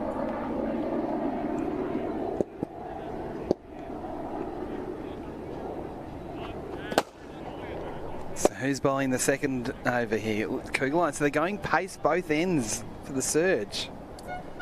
Yep, Kugelan now giving the ball. His first 2 overs have gone just for 12 runs, so he's also bowled 6 dot balls. He's been a good performer, and here he is. Would you believe it? Bowling to the New Zealand A team. His old team. Former New Zealand international Scott Kugelan here, bowling, as you say, Whitey, to his old team. 30 balls left. 42 runs needed. Good start from Kugelin. Clean pick up and shot. May have been a chance, but play continues. Khan there with the fielding. You can hear the sirens going off in the background. The atmosphere is really starting to pick up here at DXC Arena number 2. Game coming up after this as well. So plenty of action left, right and centre here in Darwin. How good is this, having cricket on in August in Australia? Coming up next, Strikers and Bangladesh. Big Bash side and franchise up against Bangladesh. Kugelin now. Another great ball and a chance. Khan with the throw. He was a little bit slow to get his bat in the crease there, but he made it home safely. Fisher. 101 now the score. Yes, but ones aren't going to do it in the surge, are they? This is when you do have to take more risks. Here's the shot at the stumps on replay. Made his ground there, Fisher. It's game on here. Things are really tight. Clarkson to take a strike here. It runs off 13 balls. He's been a little bit slow to get going, but could he be the match winner here? Oh, Clarkson, that one cops a blow there. Was a slower ball, well bowled from Scott Kugelin. He did not pick that one, Clarkson. So pressure mounting here on the all-rounder. He's going to have to find his way out of this. And what a time to do it. With the game on the line, they need 9 and over. Kingsman posted 141. New Zealand, 7 for 101.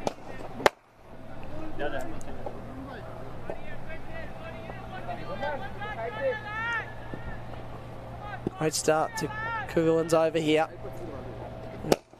Mid on and mid wicket out. That's up in the air. Catch chance. Will it be taken? It is! Kingsman! What a wicket! Clarkson goes, and they got him 8 down. Kingsman, they're still alive in this competition. Looking at getting their second win of the tournament. Kugelin, here he is. Good ball. Attack the stumps, and Clarkson couldn't get enough on it, and that's a safe catch. Brilliant work. And there we have it. Well, I never saw this coming, Max. I must confess, I didn't think this was possible. We talked earlier on when the run rate required was at 6, maybe even 5, 8, 5, 9, 6 in that mark, with 9 wickets in hand, even 7 wickets in hand when it was 6 runs and over. It was never going to be a situation where scoreboard pressure was going to be a factor, but ultimately it has proven to be that case.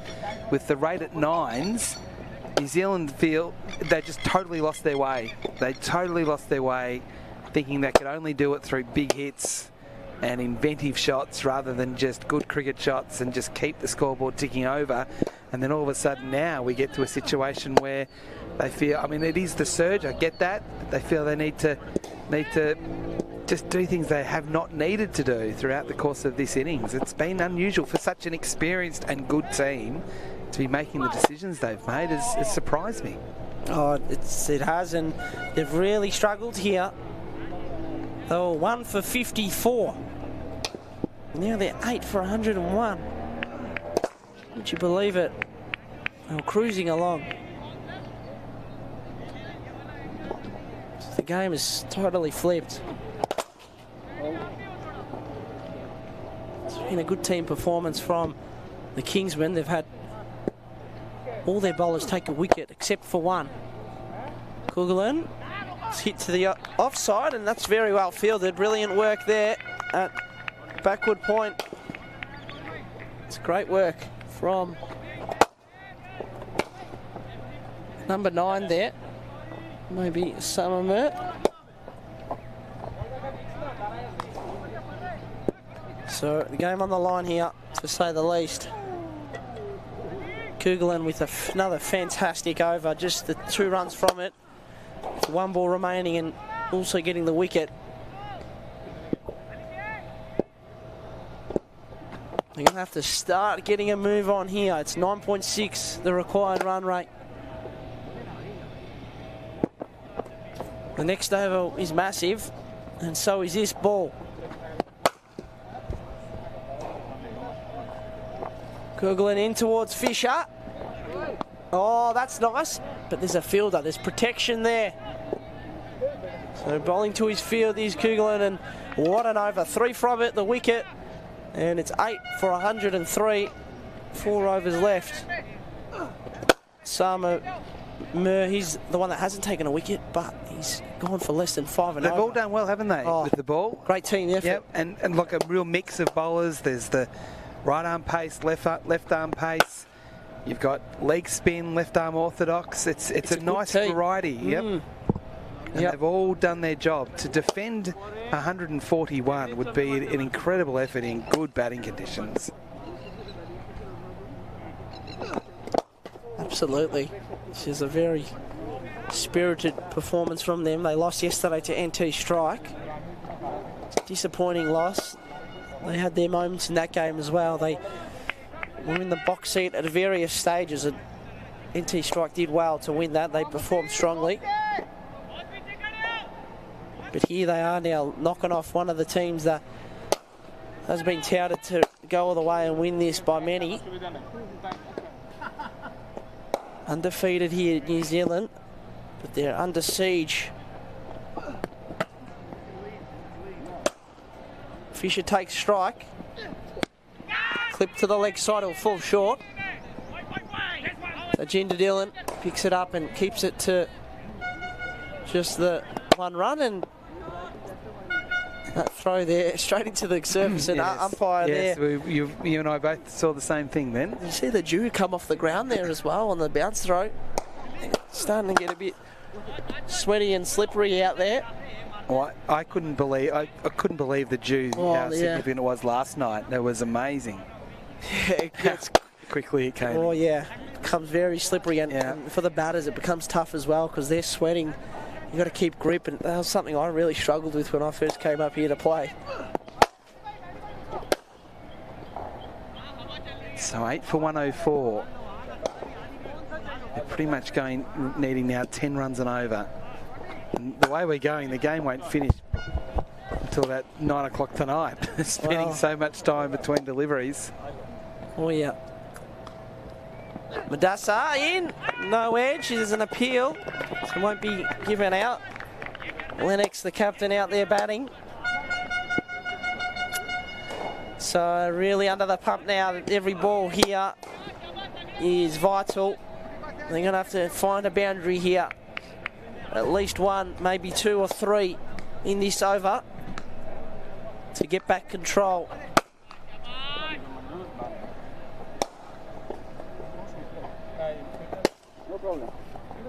Madassa in to Lennox. Lennox works it to the offside. It gets through. They should get 2 here.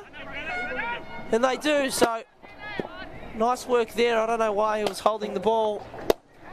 It was Milan Kuma there doing the fielding.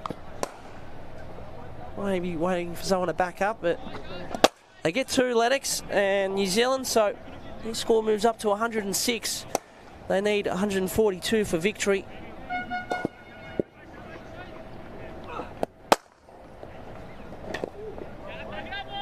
.36 required for victory. Just over 3 overs remaining. 36 off 21 balls. Madassa in to the left-hander. That's a single. 35 off 20 now required. And our man's still got an over left, doesn't he? Yeah, Umar Khan. He's bowled 6 dots from his 3 overs and he's 2 for 12. Yeah.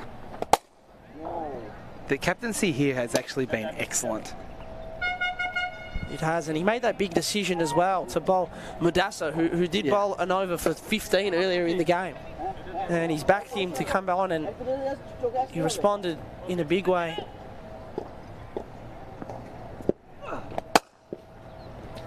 Fisher on strike. Can he do it for New Zealand? To the offside. They're going to turn and look for two. Stick with the single. Good fielding out there in the deep. So where the captaincy was so impressive is through those middle overs, and we talked about it. The only way they were going to win is if they were going to take wickets through that middle part. And so they went to their best two spinners and said, right, we're going to bowl you back-to-back for about a 5 or a 6 over stretch and see whether you can win it for us. And they did. And it wasn't just going bang, bang, bang. It was just tight, disciplined bowling where wickets came as a result of that. And that's what got them back into the game. So great bowling, but great captaincy. Absolutely. This one's clipped to the offside. And a single for Lennox. So that's a good over. 6 from it. Definitely. And Radassa finishes superbly. 2 for 35 from his 4 overs. And here we are, 33 required now off 18. So they're still in it here in New Zealand, but only just. There's a meeting going on in the middle. 5 players involved in that chat. And a sub fielder. Maybe a message coming from the coach.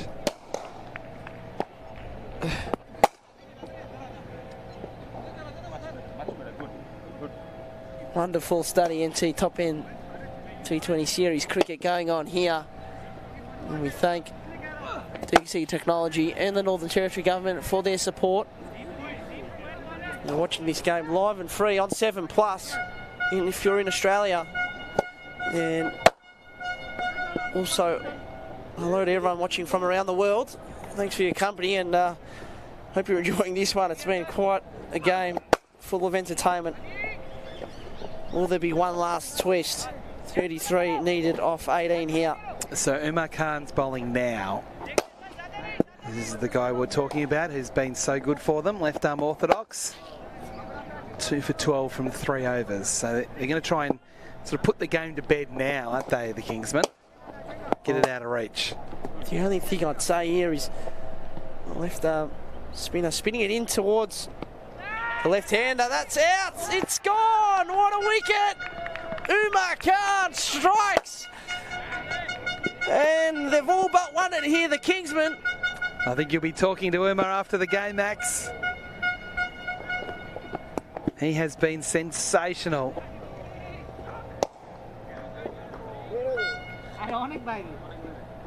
This is a big upset. A big upset considering the experience of New Zealand A and how well they've started the tournament, but a big upset considering where we were in this game. What was it? 1 for 60? No, 1 for 54. 1 for 54. They've lost 8 wickets now for less than 60 runs. 1 for 54, 2 for 63. They were. So 2 for 63, they've lost 7 for 46. That's unbelievable. And the last 4 wickets have fallen for 19 runs. So right at the end here, they've been pretty disappointing, New Zealand. But this is the nature of T20 cricket. Umar Khan to wrap things up potentially. He's got 4 more balls to do it. It's a single. So this is a massive result for Kingsmen. If they can hold on here, it's huge for them. They go 2-2 and they remain in touch with the top 4. They've got games to come against Nepal and Strikers. So this game puts them well and truly back in it. Here's Khan. Oh, almost with the leading edge. It'll be a fitting ending here if he can get this final wicket. Look at the runs column. 13 runs from his 21 balls. Oh, almost the edge. Fisher going for the cut, and Kumar, he's up and about. Well, they've got to go for it here in New Zealand, so Fisher won't be holding back. Umar Khan in towards the This could be the run out. Could it be? Oh, he's dropped it. Khan trying to get the run out. He's just moved too quickly on it. A bit too excited. I think he was okay. I think the only person more excited than Khan was you, Max, in that one. Oh, Lister may have been back in, made his ground. Here's Khan. Could this be the catch that wins it? It's fallen safely, well fielded in the deep, but it's 4 runs. Good shot from Fisher. And that's a handy bit of work there. So that required run rate may just drop. It does to 14. 2 overs remaining here. Here's the replay. That's the first time really any batter has been able to get under Umar Khan. It was a bit slower. He probably got a bit greedy trying to get that last wicket off his last ball rather than keep it tight and, you know, trying to jam the batsman, which he's been so good at doing through most of his spell, but it's still outstanding. But he's now out of the attack. He's done his 4 overs. Kugelheim will bowl this one here, the penultimate over with New Zealand A 9 for 114. So 28 to get off the last 2 overs, but no wickets in the shed remaining. First boundary in 21 balls just then, so good job from Fisher there. Here's Kugelheim. That's edged towards third man. It'll be a single. So it feels like Fisher's the more likely, isn't it, of these two to be able to find the boundary? Yeah, certainly. Batting a little bit higher up the order. 28 needed off the last 2. Can they do it here?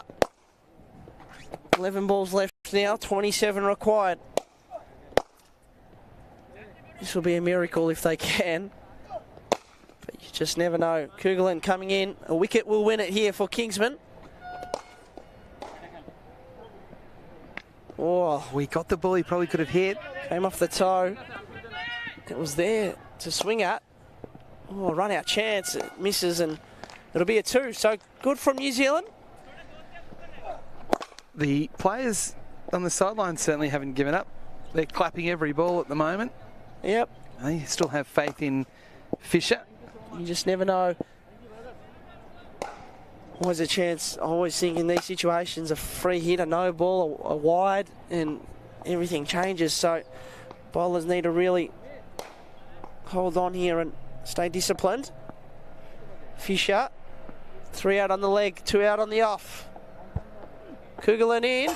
He whips it to the leg side. This will probably just be the single. It will. Good fielding there from Kumar. It's really tense at the moment. 118.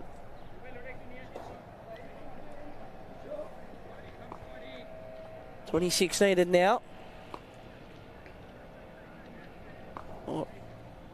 118, so 142 for victory. 24 needed off the last 9 balls. Oh, well bowled, Kugelheim. Slow ball, he got him there. He was through his shot too early, Lister. I don't know where that trumpeter is, but he's certainly been enthusiastic through the day. Absolutely. Do you know where he is? Maybe behind the tent there, the change rooms of Kingsmen. There is a bit of an area there that we're blinded by it, that area at the moment. So 24 needed now off 8 deliveries. And that's a hit. What will it be? Just 1. 23 now. 7 balls left. Well, this has been quite unbelievable from the Kingsmen. Yeah, we saw a big upset last night with Nepal having their first victory. Again, similar sort of situation where they were a fair bit behind in the game and were able to, again, bowling second, find a way to win, and it's going to probably be the same here. Last ball of this over. Kugelheim shorter. It's hit to the leg side. They've got protection though. Dylan picking it up, and that's a single to finish. So it's going to be 22 needed off the last over with the 2 tail enders in.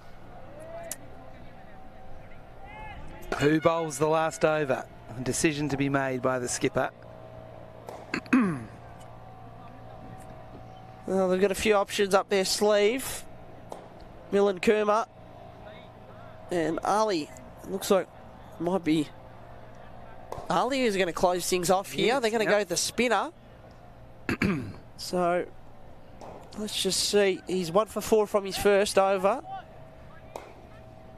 Kuma was 1 for 23 off 2.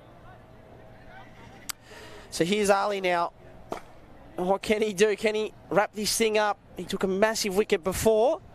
Fisher on strike. He hits the first one out towards long off. It should be 2. They're going to risk it. This might be a run out. Is it? It's out. They've won it. Kingsmen. They win this game. It's a 21-run victory. And what a magnificent way to finish it off. It's the captain getting the run out there, partnering up with Ali.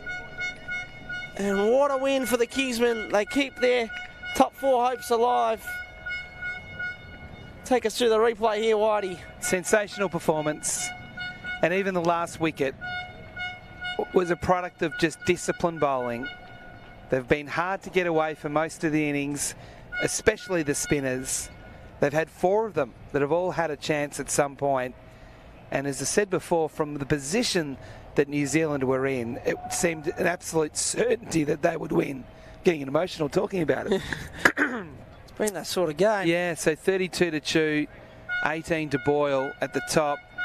But when I still feel the Foxcroft wicket was the key one, and after that it really fell away. And you can see the bowling there, and that's the key there, Max. Apart from Kumar, who bowled 2 overs, 1 for 23, all the other bowlers was just so disciplined in the way that they went about it. And in the end, scoreboard pressure became a factor in this one, which I didn't think was going to be the case, considering how well that they started the innings, New Zealand.